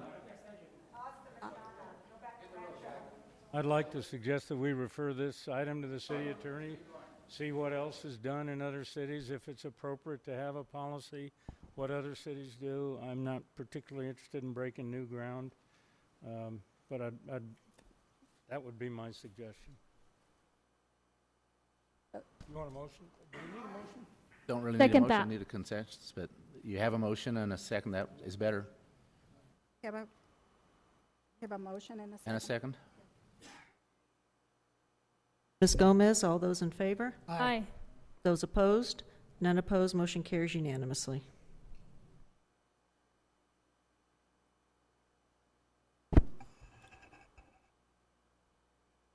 Okay, now we are moving on to public comments. Oh, no, they were on number 12. I know we get so distracted with all this beautiful.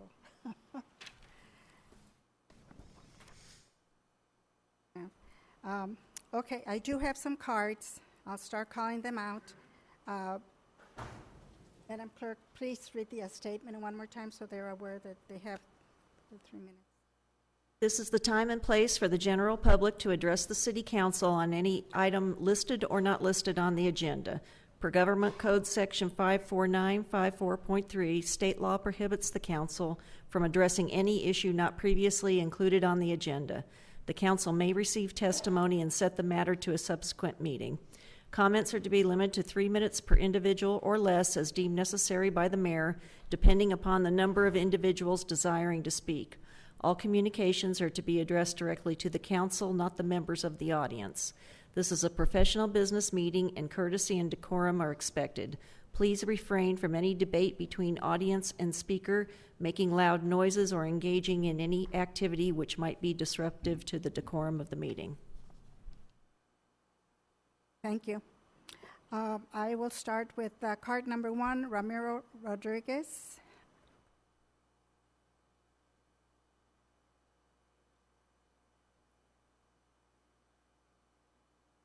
Good evening, good afternoon. My name is Ramiro Rodriguez. I'm a citizen here for the city of Victorville. First of all, I'd like to address the council for your job you guys are doing very well as far as one can see on our point. But to me, I'm a businessman. I have houses, my sons have houses, and we pay taxes. And one of the things we want to see is where our money is going, how it's getting accommodating how the plans are getting done, how the bids are gotten to, the changing of the zoning from major industrial from commercial to major industrial. What is the process? Who actually instigated that? What's going to happen if it doesn't proceed? As my run for planning commissioner, I don't care whether I'm this side or that side of the council. It still has to be answered. We need to know who are the people that are going to benefit from all these plans for $4 or $5 million. We need to know also the bidding process. How was that bid obtained? Who obtained it? What was the process? That's all we're asking for. That's all we really want to know. A lot of the people, when I was in the process to become planning commission, they tell me, these people decided within 3 minutes already of the plan. They read they already been there for 12 years. In 3 to 4 minutes, they already decide. But shouldn't you think about it? Why is their mind already made up? And what I'm talking about is Joe Citizen, me, citizen here at Victorville. We just want accountability. That's all. What's happening up there? We have the rights to be heard. We have the right to speak. As a recall, I see 15% white here in Victorville, 17% black, and the population is 53% Hispanic. And I think we are just being represented, and what hasn't been used to being happening here for a while, we have a voice now. We're actually speaking out. There's all sorts of threats against any Hispanic. It's now seems proper to actually discriminate, to call you illegal, to look down on you just because you're an immigrant, whether you are or not. Like this gentleman said from ACLU, it covers everybody, the Constitution, not just the citizens, not just the people who were born here. Everybody. That's the beauty of this country. That's the beauty of the Constitution. And me as a citizen, all we're asking about is accountability. And we kind of figure that this councilwoman is actually giving us a little bit more of an insight of what's happening in the background. That's all. Thank you very much. Next, I have Maggie Martha.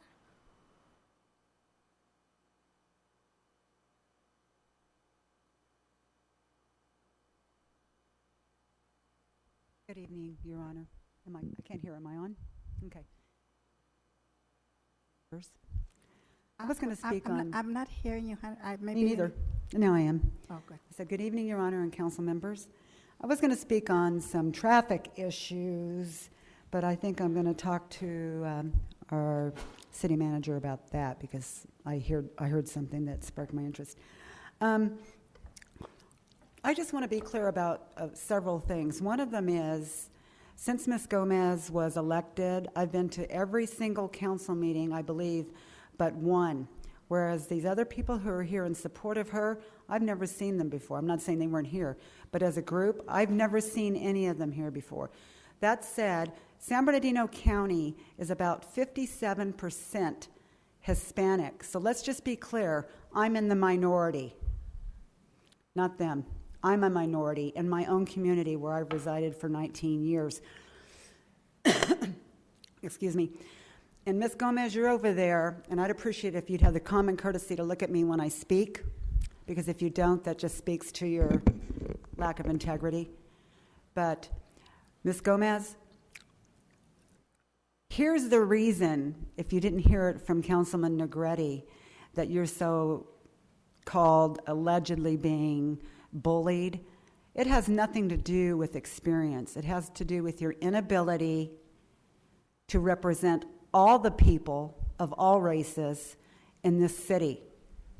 The people that have spoken here tonight that don't live here, I don't care about what they have to say, quite frankly.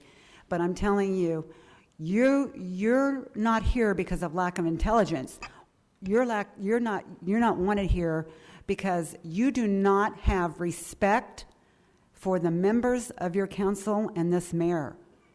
You do not conform to the decorum, and you don't know how to restrain yourself. And I'll tell you, I'm a hothead unlike anyone you've ever known, and I can manage to restrain myself when I'm speaking before this council.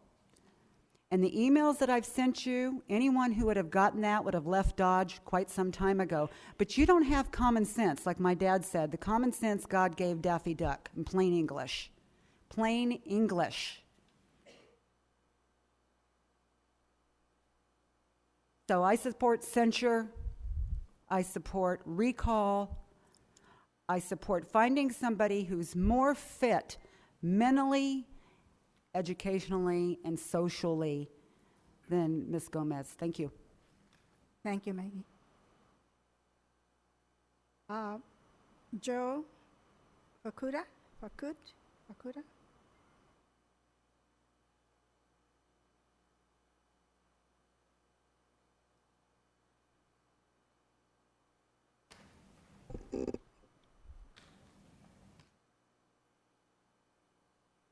After him, it will be Scott Thimble.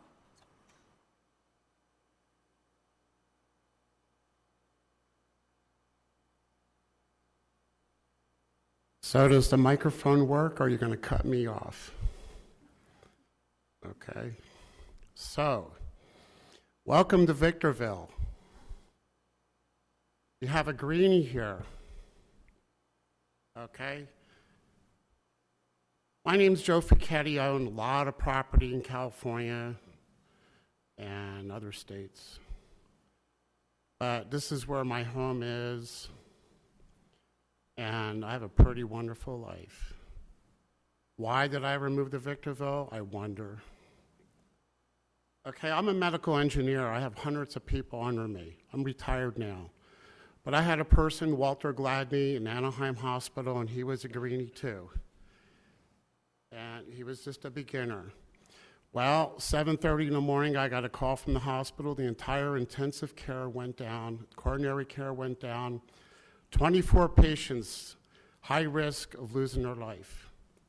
He panicked. He didn't know what to do. He was green, but I didn't put my thumb on and squash him.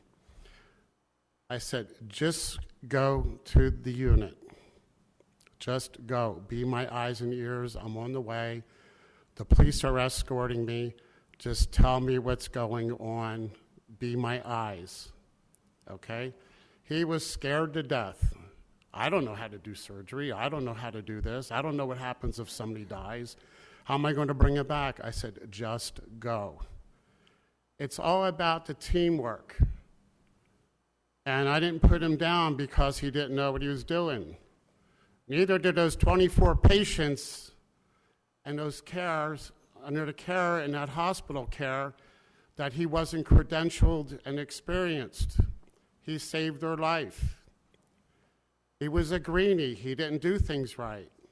He didn't know all the rules and regulations either. But my hand reached out to him and pulled him up. I convinced him to go up there, and it was a big panic situation. He performed wonderful. So did I squash him? No, it's about the team effort. We even had the janitor help. And look at all those patients, and I didn't care, but I got there and got things together, and everybody survived. Okay, so Blanca, let's just put her out because she didn't sit in your chair. I'll come up and sit in your chair. Believe me, I will. Now, with Blanca, she may be green. I'm reaching my hand out to her to help her learn stuff. She has a good heart. I see that. You don't. That's 3 minutes. For me? Well, I'm going to go another 3 minutes. You're not allowed, sir. Well, Get another card and then you'll submit it, and that's fine. the thing is, I'm going to be behind her back. And I'm going to get her. Your time No, is I'm up. going to give her the support Your she time needs. is up. Yeah, don't hammer on me. Your time is up. I don't care. Your time is up. Fine. I'm telling can I have you, him removed? you need to get along. You need to get along. To have him removed. If you want to remove me, let's go. Please remove him. Okay? Because, remember, I'm going to bite into you real hard.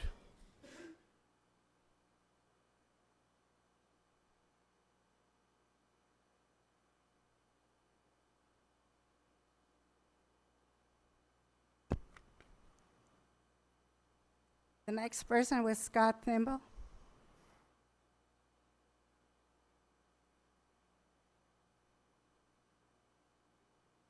There. I've been homeless before. A couple of you I've worked with. I've gone to events with.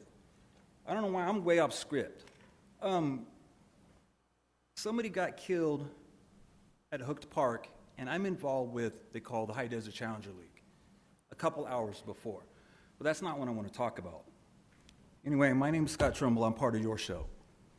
Your Show is a community access, and a lot of things that I want to come up with. I was born in San Bernardino. I went to school in Rialto. This city, I've never done this before, from San Bernardino or Rialto. I'm looking at all you guys, not just, I'm looking at everybody. And I'm watching the light, too. There's something I'm going to show council later on that I need each and every one of you to back. You two, come on. There's something that's coming up that the city's going to be, I believe you're going to back, Mayor. I believe you're going to back. I have never done this before in my entire life, and that resume is supposed to go to her. I'm homeless right now. I'm not going to say exactly where I'm staying at. It's not easy being up here. I know it's not easy being there. I'm between your guys' ages. Matter of fact, I'm going to bring this up too. I know Joe Baca Jr. I need, especially Blanca, because what we're going to propose to Rialto that I'll come up with later, I need to have every city come together on what we're going to do. What this is, it's going to bring possibly semi-pro football to the Inland Empire. And I will give you the coach's number, the owner's number later on, because I can't go completely into it. I don't know what's going on. I've never done this before. Eric, I don't know what's going on. How I want to report, I want to sit there and report. I hate seeing what's on YouTube. I hate seeing this. This is all childish to me. Now, I started this Your Show in November. I don't know what you guys are going to do. This has got to stop. It's got to stop. This is childish. I need this city's help. I need the county's help. I need the Inland Empire's help. I'm totally off script. I don't even know what to say. Mayor Garcia, remember when we were at the homeless shelter and you said anything you want? I would like you two to get along.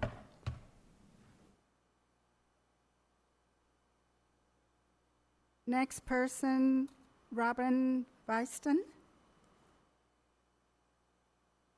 After her, Raul Rodriguez.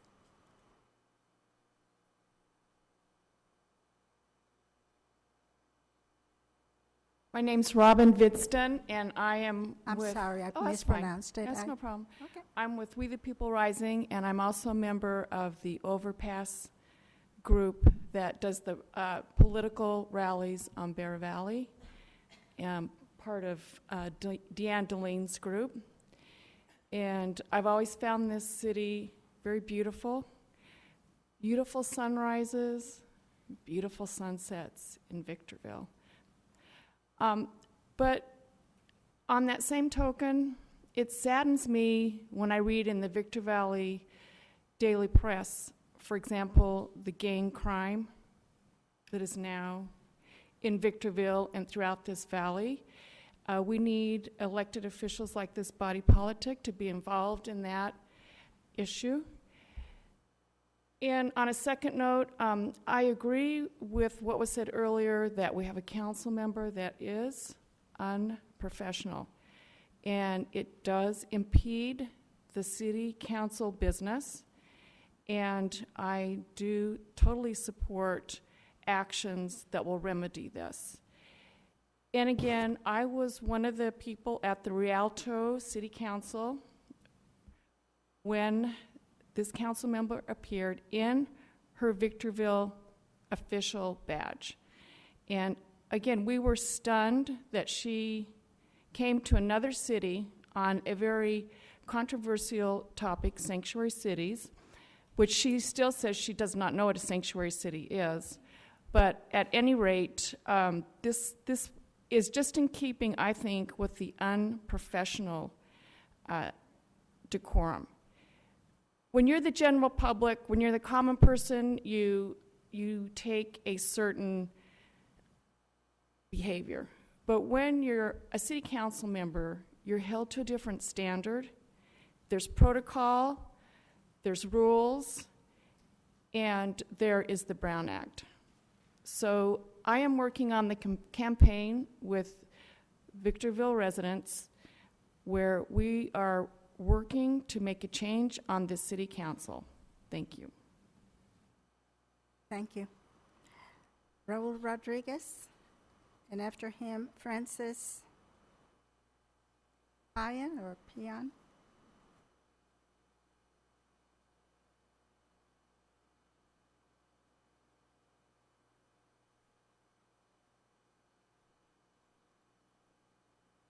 I'd like to speak on a number of issues. Number one is that Alejandro Cona is the newspaper reporter that came here, probably invited by Blanca Gomez to record and film, take pictures, so that he can write an article about what kind of a great job she's doing. Well, it's just the opposite. She's doing a terrible job of representing the American people. You know, I just got back from Sacramento a week ago, and we were there opposing Senate Bill 54. Senate Bill 54 is Kevin De Leon, who's another un-American who wants to promote illegal immigration and sanctuary cities.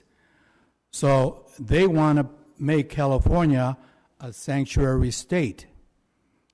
And also on Senate Bill number 6, they want to give legal assistance to illegals. And who's going to pay for it? I guess they want us to pay for it. But you know what? Our president, Donald J. Trump, is going to drain the swamp. He is going to come down on Kevin De Leon, Ricardo Lara, Alex Padilla, and all those who are trying to promote illegal immigration and sanctuary cities. I think it's important that those of you who are watching live call Sacramento and vote, ask them to vote no on this bill. It's important because it's going to go to the Assembly. It's important that they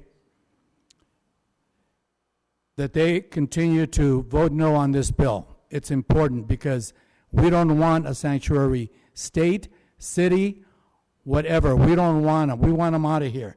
If these are criminals, these individuals are criminals killing innocent American citizens. So, no, it is not a lie. And please do not interrupt me. So the point I'm making here is that these illegals who are illegally in this country are murdering American citizens. Look up the remembranceproject.org. You'll see the truth. They are murdering American citizens. Please check it out.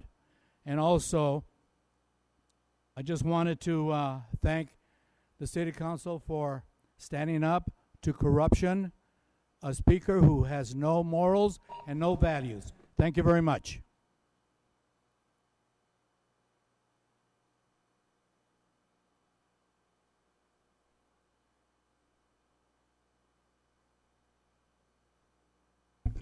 Good evening. Mayor, that last name is pronounced Pishan. Pishan? Yes. Very good. Thank you. Well, I would like to say, the last few months I've seen Ms. Gomez at several functions throughout the city. And very seldom have I seen any other board member at any function in the city. Now, she may have done some things wrong, she may have said some things wrong, but I don't think that she or anyone else on the board should be corrected out here. I think the board should take that behind closed doors. And let's give her some backing, some training. Sir, I'm sorry, I'm not supposed to do this, but this was at her request. Oh, She sorry. was- It was at her request. No, that this was we not at have my request. Transparency, she called it. Go ahead. Whatever, okay. Where was I? His time needs to be reallocated because the mayor did take some of his time. We do that to every other person. I don't think he should be excluded for that. Okay. I'm saying, if any correction that you should give her should be done behind closed doors, because this fighting out here at this board is very irritating, very disgusting, very unprofessional. And basically, that's all I have to say. Thank you. Okay. Paul Marsh, and after him, Ron Kagan.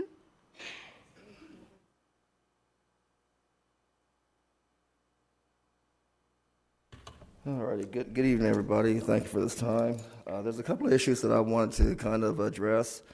First of all, my name's Paul Marsh. I've been here all my life, with the exception of a few years that I left when I was in the military. We came out here in 1964, so unlike a lot of other people, I'm a lifelong resident of Victorville, and I am concerned about Victorville. As far as C3, I would hope that you guys would, kind of allocate some of that money to some of the beautification of some of the entryways into Victorville, like the medians that are right off 7th Street that are dried up and dead. I mean, the city looks ugly. When you come in off the freeway, it doesn't look like a progressive city. I have an office here in Victorville. It's right off of 7th Street. It's right off of Green Tree. Okay, now I understand wanting to beautify and clean up the golf course. That's fine. But when I have clients that come in from out of town and they say, man, what kind of city is this? First of all, I take offense to it, but then I start thinking about, where should some of that offense lie? I mean, we're spending money on things. Let's start spending some money on some of the right things. It's a simple fix, if you guys put your heads to it, to fix that median. You guys let the grass die because of the water drought. Okay, so change the median to where it doesn't require so much water. There's simple things that we could do. On the other note, as far as I've heard a lot of conversation this evening about transparency, about censorship. I don't even think that should be a discussion. I came to the last city council meeting that I attended. In the audience, I don't care about listening to who sat in somebody's chair. Discuss that in closed doors. Discuss that amongst yourselves. I'm not here to listen to who sat in whose chair and who sits at the head of the table. I don't care about that. I care about solutions, and sitting in somebody's chair is not a solution. As far as transparency is concerned, give Blanca Gomez the right to speak. She's being transparent, and I appreciate what she is doing, because yes, she is in the community. I've been here a long time. I've seen her more in a short time than I've seen most of you all in a long time. She's involved. She has an energy that's highly appreciated amongst a lot of people in this city. So give her not a chance. She's doing her job. Give her the opportunity and the supporting of fellow professionals like you want her to be. Thank you.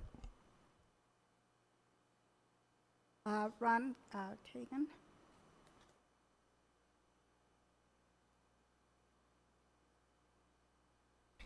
Good evening. My name's Ron Kagan, and I'm from the Antelope Valley, and I'm a board member with the ACLU. and I just want everybody to know that we're here in support of Ms. Gomez. And I look at the board, I turn around and I look at the room, and it seems that from what I see, Ms. Gomez probably represents more of what I see in this room than the rest of the board. Something else. As I mentioned, I'm from the Antelope Valley. I live in Palmdale, and I've never seen such discord in a city council meeting. And we have a very diverse community in Palmdale. We all get along. And sometimes people speak out of turn because they're passionate. And we need to recognize and encourage that passion, because she represents a group of constituents that put her in office, and she's the voice of those constituents. You folks may not want to hear what the constituents have to say that backed Ms. Gomez, but she's here to represent those constituents. Two other points I want to make in short. The young lady that mentioned that she was a minority because she's whatever percent, I have to tell her that you can be 70% of a group and still be a minority if you know anything about sociology. The other comment I'd like to make, the gentleman with the beautiful Trump jacket on mentioned illegals. People are not illegal. People may be undocumented, but by God, they have every right that you do, and I do as citizens before the law. And if Ms. Gomez is the voice of those people, we need to let her speak. And that's all I have to say, and thank you for your time. Nympha Lara, and then Nercida Fagardo.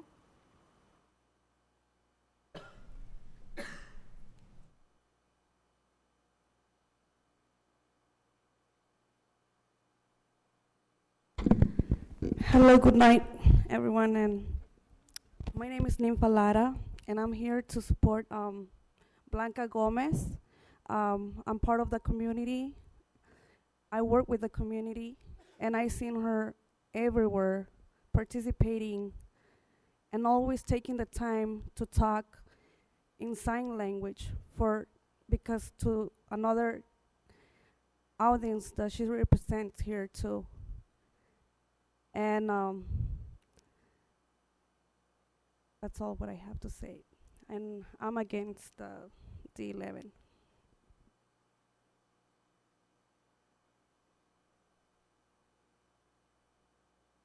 Nercida Fagardo. Is that Mercida or Nercida? Is she still here? Probably not. Maria Ruiz.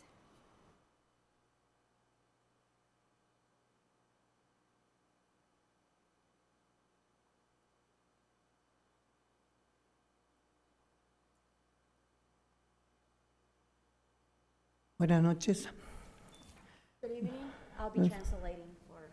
Ya, porque como no nos ponen un intérprete aquí, Because there is no interpreter, I have to have somebody interpret. nosotros estamos apoyando a Blanca, porque Blanca está trayendo un trabajo que muchos de ustedes yo no veo que hagan. I am here to support Blanca because I see the work that she's doing that many of you are not doing. No necesitamos más violencia de las que estos señores vienen a promovernos aquí, porque ellos lo único que traen es violencia, y ya tenemos bastante violencia aquí. We do not need any more violence, as this gentleman behind is promoting violence in here. We have enough violence. There is no need for any more violence in here. ¿Por qué no unirnos todos y trabajar todos juntos y apoyándonos todos para que todo esto suba para arriba como debe de ser? Why not unite and work together so that everything works properly as it should be? Cada uno de esos señores están hablando de los indocumentados. Los indocumentados le dan de comer a ellos.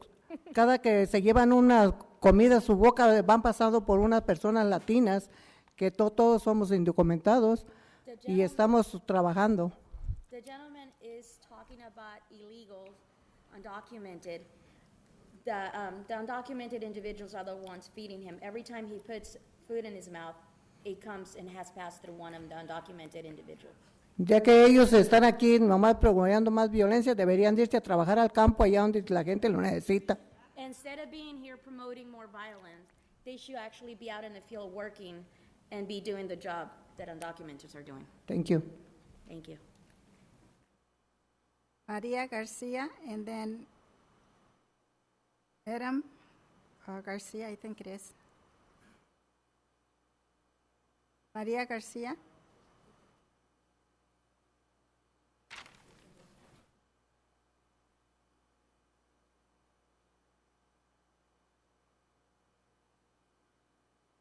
Buenas noches, mi nombre es Adán García.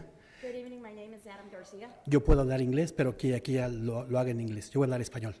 I can speak English, but I'd rather have a translator, and I'll speak in Spanish. Nosotros vinimos aquí a apoyar a Blanca Gómez. We came here today to support Blanca Gomez. Tengo 27 años viviendo aquí, I have 27 years living in the city, en Victorville. in Victorville. Tengo 2 negocios, I have 2 businesses. pago impuestos. I pay taxes. En 27 años, In 27 years, Blanca Gómez es la única concejal Blanca Gomez is the only city council que ha apoyado a la comunidad. that is supporting the community. A ninguno de ustedes los he visto con la comunidad. I have never seen either one of you guys with the community. Algunos que he visto únicamente van y se sientan y se toman la fotografía con los que tienen dinero. The few of you that I've seen, I only see them coming to take pictures with the people that have money, Pero no con la comunidad. but never with the community. Por eso a Blanca Gómez la eligió la comunidad. That is why the community elected Blanca Gomez. Yo estoy apoyándola a ella y aparte que nos está uniendo a la comunidad en general. I'm actually supporting her because she's actually uniting the community. African Americans, African American, gente blanca, Caucasians, hispanos. and Hispanics. Ella tiene mi voto, mi soporte en todo lo que haga en el futuro porque sé que es una gran líder She has my support, my vote in the future because I know she's a great leader y una gran concejal. and a great councilwoman. Gracias por escucharme. Thank you for listening. Gracias. Next person is Maria Garcia, and after that is Jason Knight.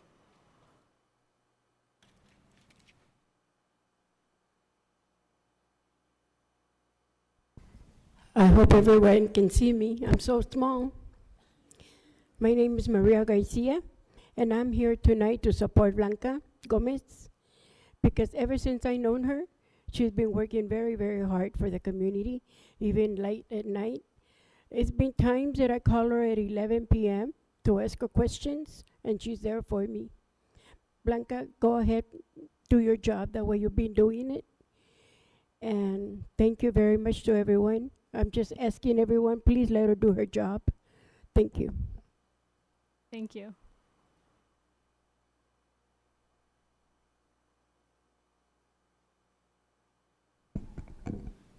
Madam Mayor, council members, Blanca. Wow, we have a whole host of different opinions and sides of everything. We have individuals who are from ACU or whatever that is, guys from who's speaking Spanish and all sorts of cool stuff, right? Just to mention what you stated, I'm in the African American community, and Blanca Gomez does not support me, and she does not speak on my behalf. Sorry to say. The reason why I'm up here is to state one thing. So, last meeting that we had, we explained a few items regarding the planning. Jason, I'm sorry, you have to direct. Okay. A couple of items in regards to the Planning Commission. It was stated pretty much in not so many words of Blanca's incompetence and inability to make a sound decision regarding the Planning Commission.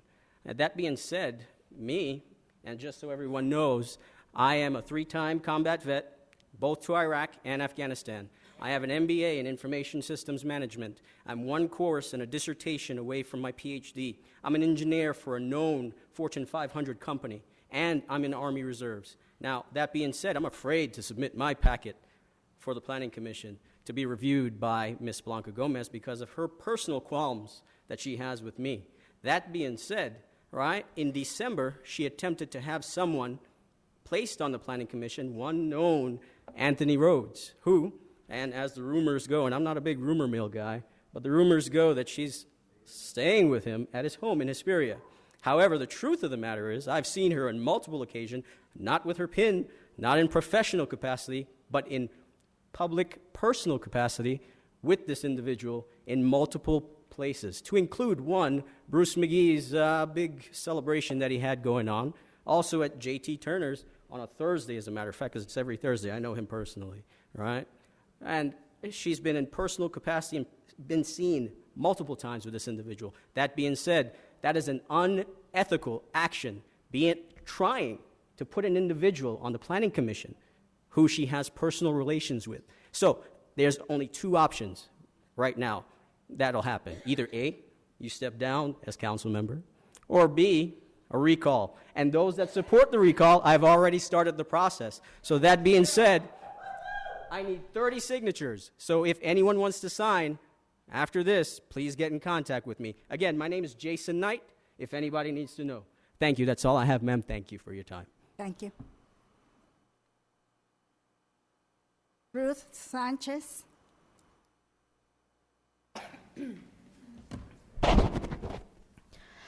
Good evening, Councilwoman, members, and Mayor. First, I would like to say I've been to many city councils from Sacramento to San Diego, and I'm disgusted today with what I see here. I'm not going to say that this is how you behave, but it's maybe something that happened today.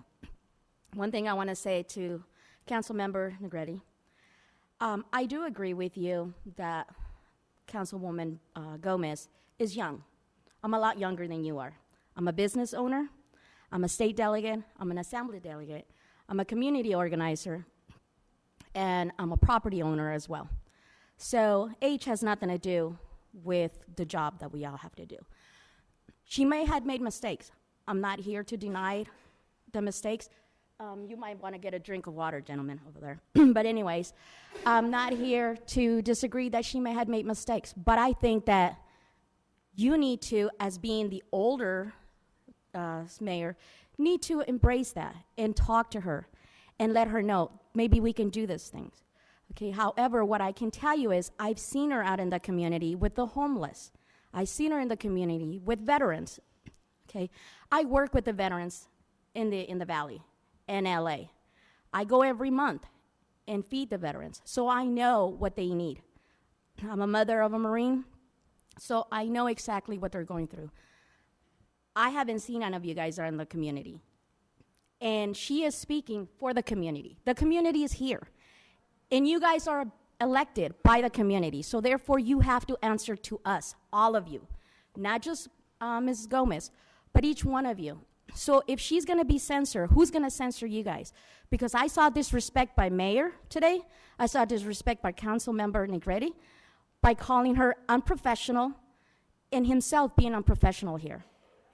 Okay, another thing that I want to say is, if you guys want to recall her, I am very good organizer. I can also organize and get recalls on you guys.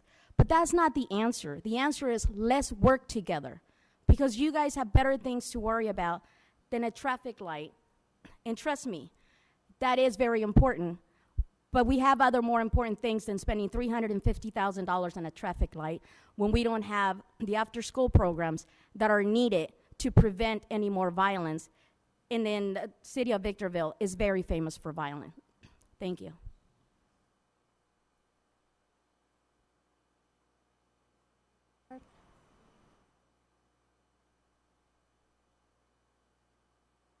Did you submit a card? I thought you did. Yeah, no, you can come up. So if anyone wants to submit a card, quieren someter tarjetas, todavía estamos So that being said, one bad apple spoils the bunch. And that goes for a couple of comments that was stated about unity, right? So you can't have unity. And being a member of a team, I am a member of the ultimate team, the Army. right? The Army Reserves, as a matter of fact. And we all know that in order for a team to work, everybody needs to work on the exact same page. That being said, the council members cannot work together if you have one individual constantly undermining what they're doing, okay? That being said, as far as the community goes, where's she at? As far as the community goes, I am known to work in the community. I go out every single month helping the homeless, and not once have I seen Blanca Gomez out there. Not once. She takes opportunity photos, opportunity time to go out to the pretend community, only to the individuals that she wants to go out to, take pictures, post it to her page, and make it look like she's actually doing something. So that being said, she's not for the community, and I know that for a fact. And that being said, that's all I have, ma'am. Thank you very much.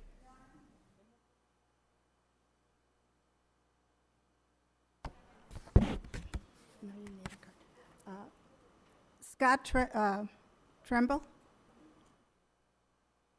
Or Thimble? Tremble. I want to submit and defy what we talked about is to bring up the football part.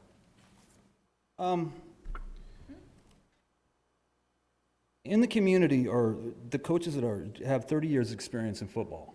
And I think, like I said before, I think would be a great opportunity because I'm going to go back to, I'm going to go to Rialto. Rialto, I have a friend of mine, David Lang, that played a couple years ago. We are trying to get his number retired, number 38. And what I'm trying to do is, with the city of Rialto, possibly when Ronnie Lott Stadium opens up, is possibly have the Rams retire 38. I don't know if they're going to do it. And then I'm going to try to go after the Cowboys. But with Joe Baca Jr., I was going to talk to him in never mind. I can't talk to him.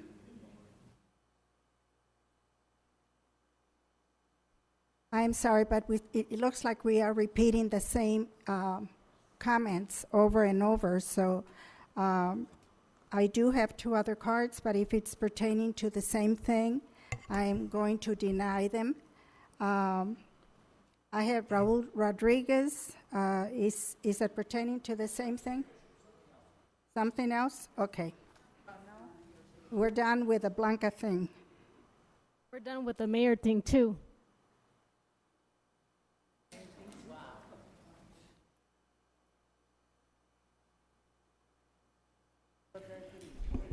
Thank you, Mayor and City Council members. I did forget to mention the fact that last month when I spoke on the issue regarding the war between Mexico and USA, and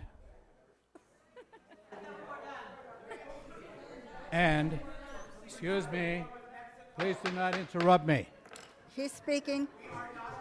Please do not interrupt me. Mayor?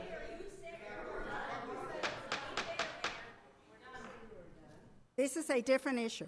Continue. Okay, the issue that I'm bringing up is last month I brought up this issue, and Mr. Kennedy made a comment that my information was incorrect. Well, I turned in a packet of information, 7 pages of information regarding the comment that I made about Mexico and the USA. $15 million was paid, and you were trying to correct me, stating that what I said was incorrect. Well, I gave you the information, sir. I'm not saying this to belittle you or say anything bad about you. I'm just giving you information because I think it's important that we clarify the information, okay? I don't mean to disrespect you.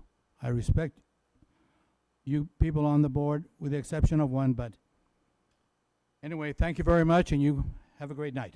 Thank you. Deanne DeLeon?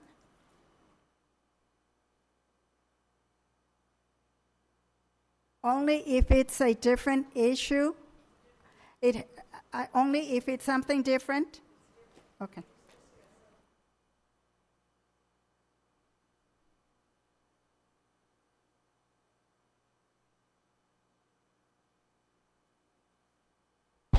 My issue this time is about grants. I taught for 47 years, wrote a lot of grants, and then I learned where this grant money came from. It comes from every single state in America.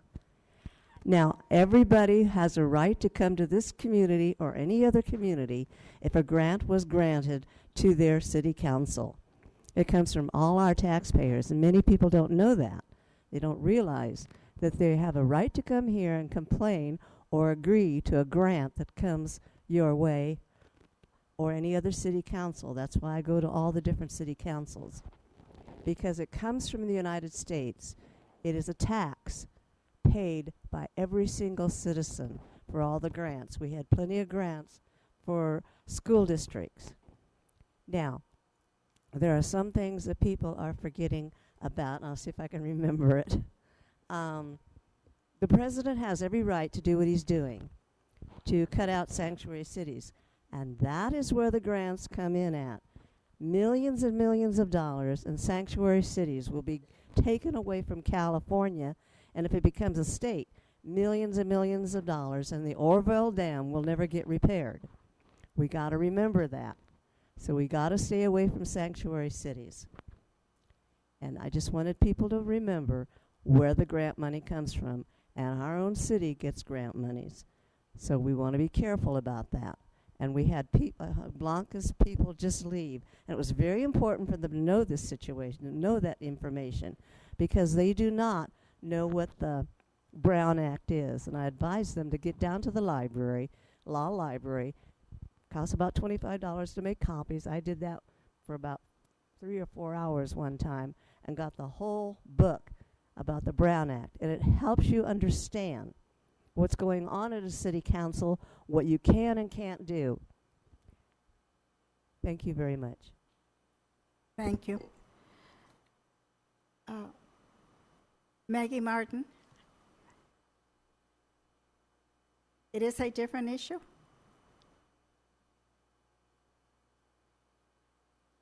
It was just a comment I forgot to add when I was speaking originally, so the answer is no. But you know what? I'm just going to savor it until the next meeting and then refine it, and then I'll be ready. Thank you. Oh, that's it. Reports from our city manager. Thank you, Madam Mayor. The only thing I have is an upcoming, seems trivial, but it is not. Our staff continue to do good work out there. On Saturday, April 8th, is our community cleanup taking place throughout the city. Still taking volunteer registrations. If you sign up by the end of day tomorrow, Wednesday, March 22nd, then you're guaranteed an event T-shirt. After that, no guarantees. We try to order a few extras, but hope you'll come out and support our community cleanup on Saturday, April 8th.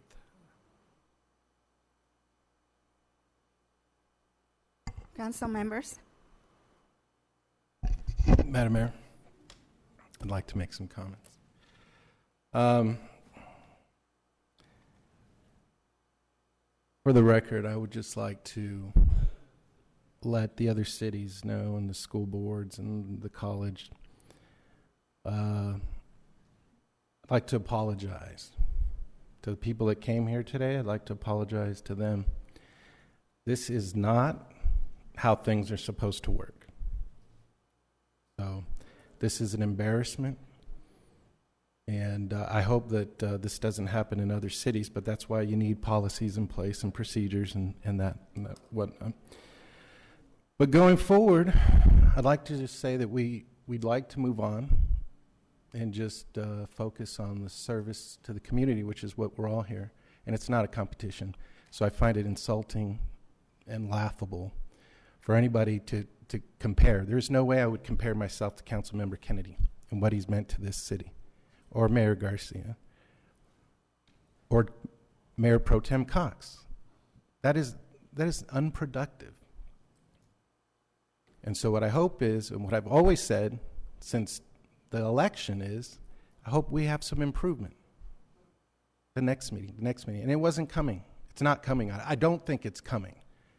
So the comments to deal with this behind closed doors, or, you know, that's nice. That's nice. Thanks a lot for that. We have someone who does not want to be a team member. It's already stated that. And I said, don't take things personal. Work with your council members. Socialize things. Don't just throw things out there. Do your homework. Be prepared. I've already said all this. So all that guidance and everything. Why was I doing that? Because I have an interest in this particular person? No. I wanted to avoid exactly today, and it's been building up. Okay? So trust me, we have a lot of experience. I am, out of Blanca's colleagues, I am the least experienced with 25 years experience. And I know how to work together. I know how to get things done.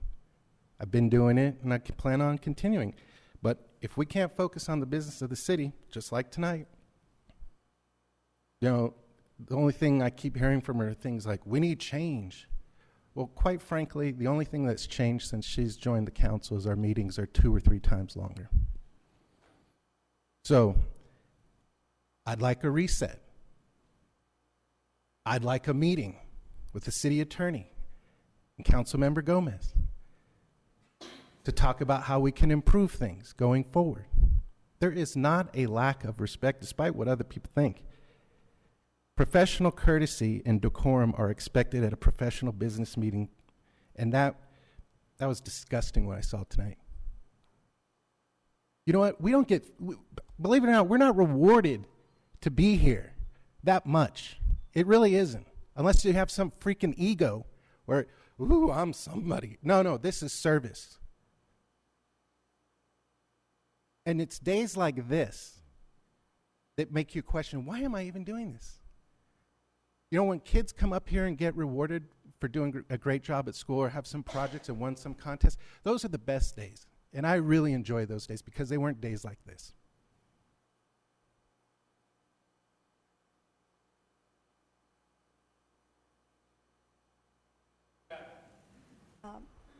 Mr. Kennedy, did you have some? No. Thank you, Madam Mayor.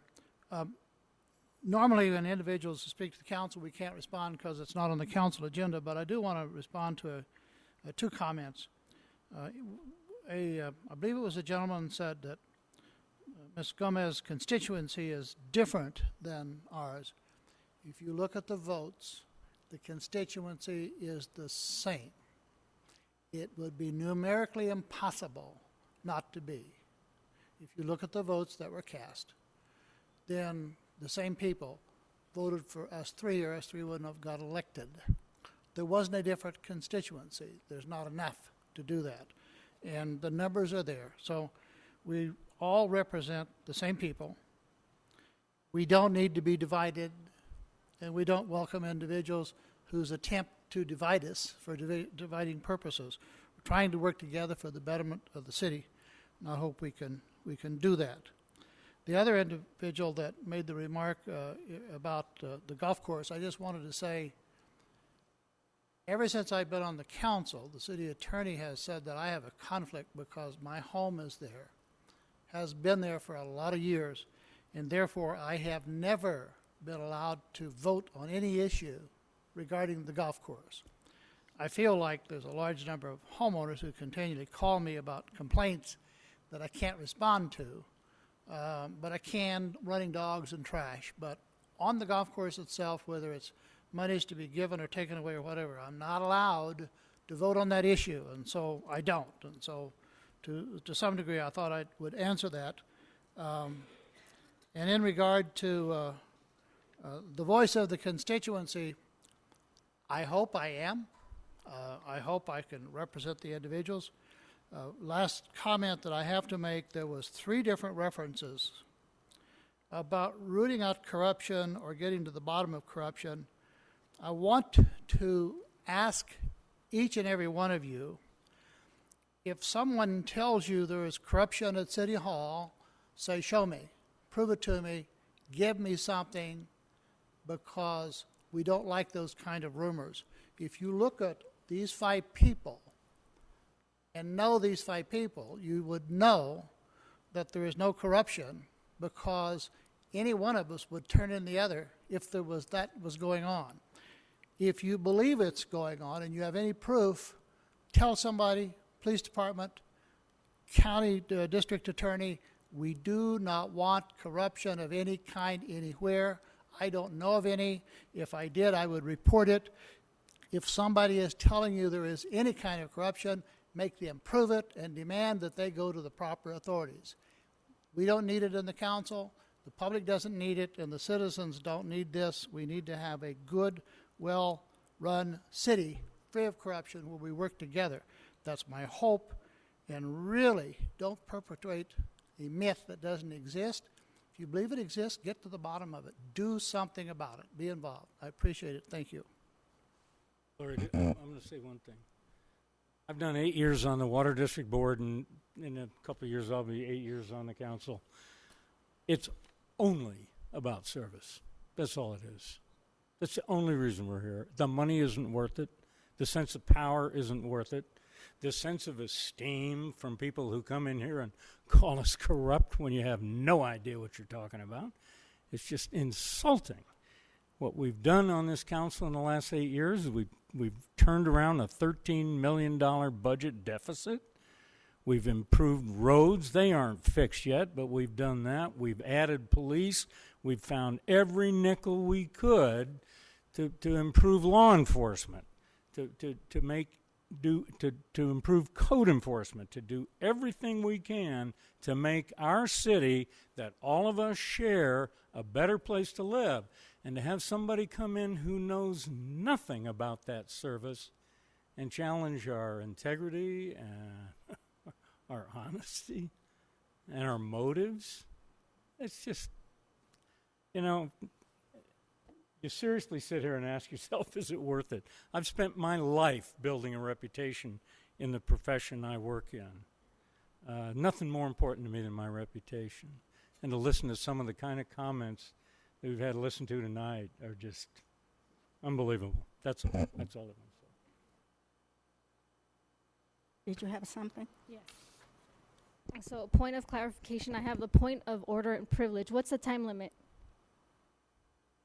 Because I'm going to ask that whoever's going to be interrupting me, please refrain from interrupting my speech. Would you please... Excuse me? Well, yeah, is there a time limit? Because if there is, I need to... No, I'm just going to exercise what I've written to go here. No, I don't have a 3-minute limit. Not like you guys. Okay, so on December 6, 2016, Blanca Gomez, I was sworn into office. This room in front of the council, the City of Victorville staff, the public, its audience, webcast, and TV land. During that meeting, I took an oath to protect and defend the Constitution from enemies both foreign and domestic. Today, there are 5 political elected representatives before you. I'm a representative of a people's voice. Victorville is a municipality held within the state governed by a federal government.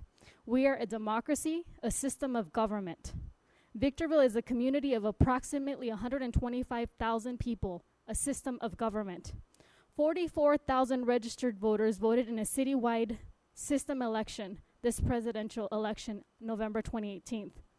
I don't only represent the over 8,000 votes, but all the 125,000 votes, covering the 69 to 72 square miles that boundaries the city of Victorville, which includes residents, businesses, owners, organizations, faith-based, non-based organizations, and individuals who pass through the city. We up here are equal.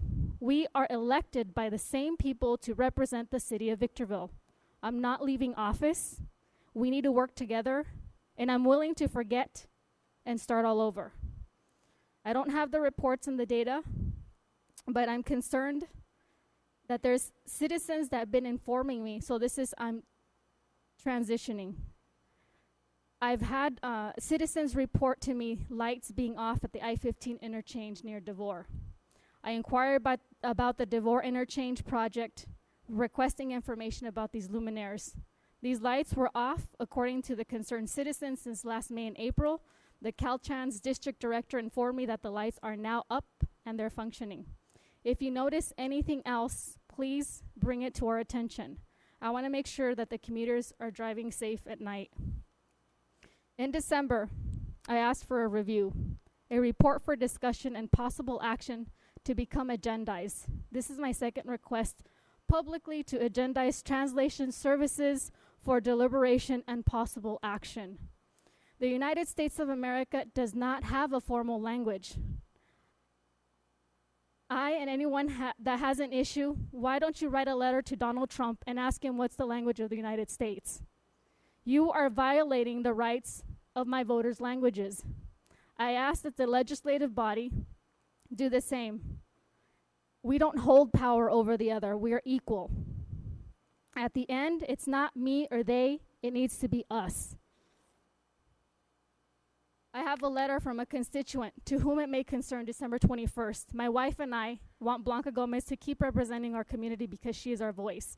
Through Blanca, our community is well represented as she is the reason that we have a voice. She listens to us and speaks for us. Ever since I met Blanca, she'd done nothing but offer her help to us, and now it's our turn to help her. She is a very helpful and caring person, and I believe that she's best suited for the position.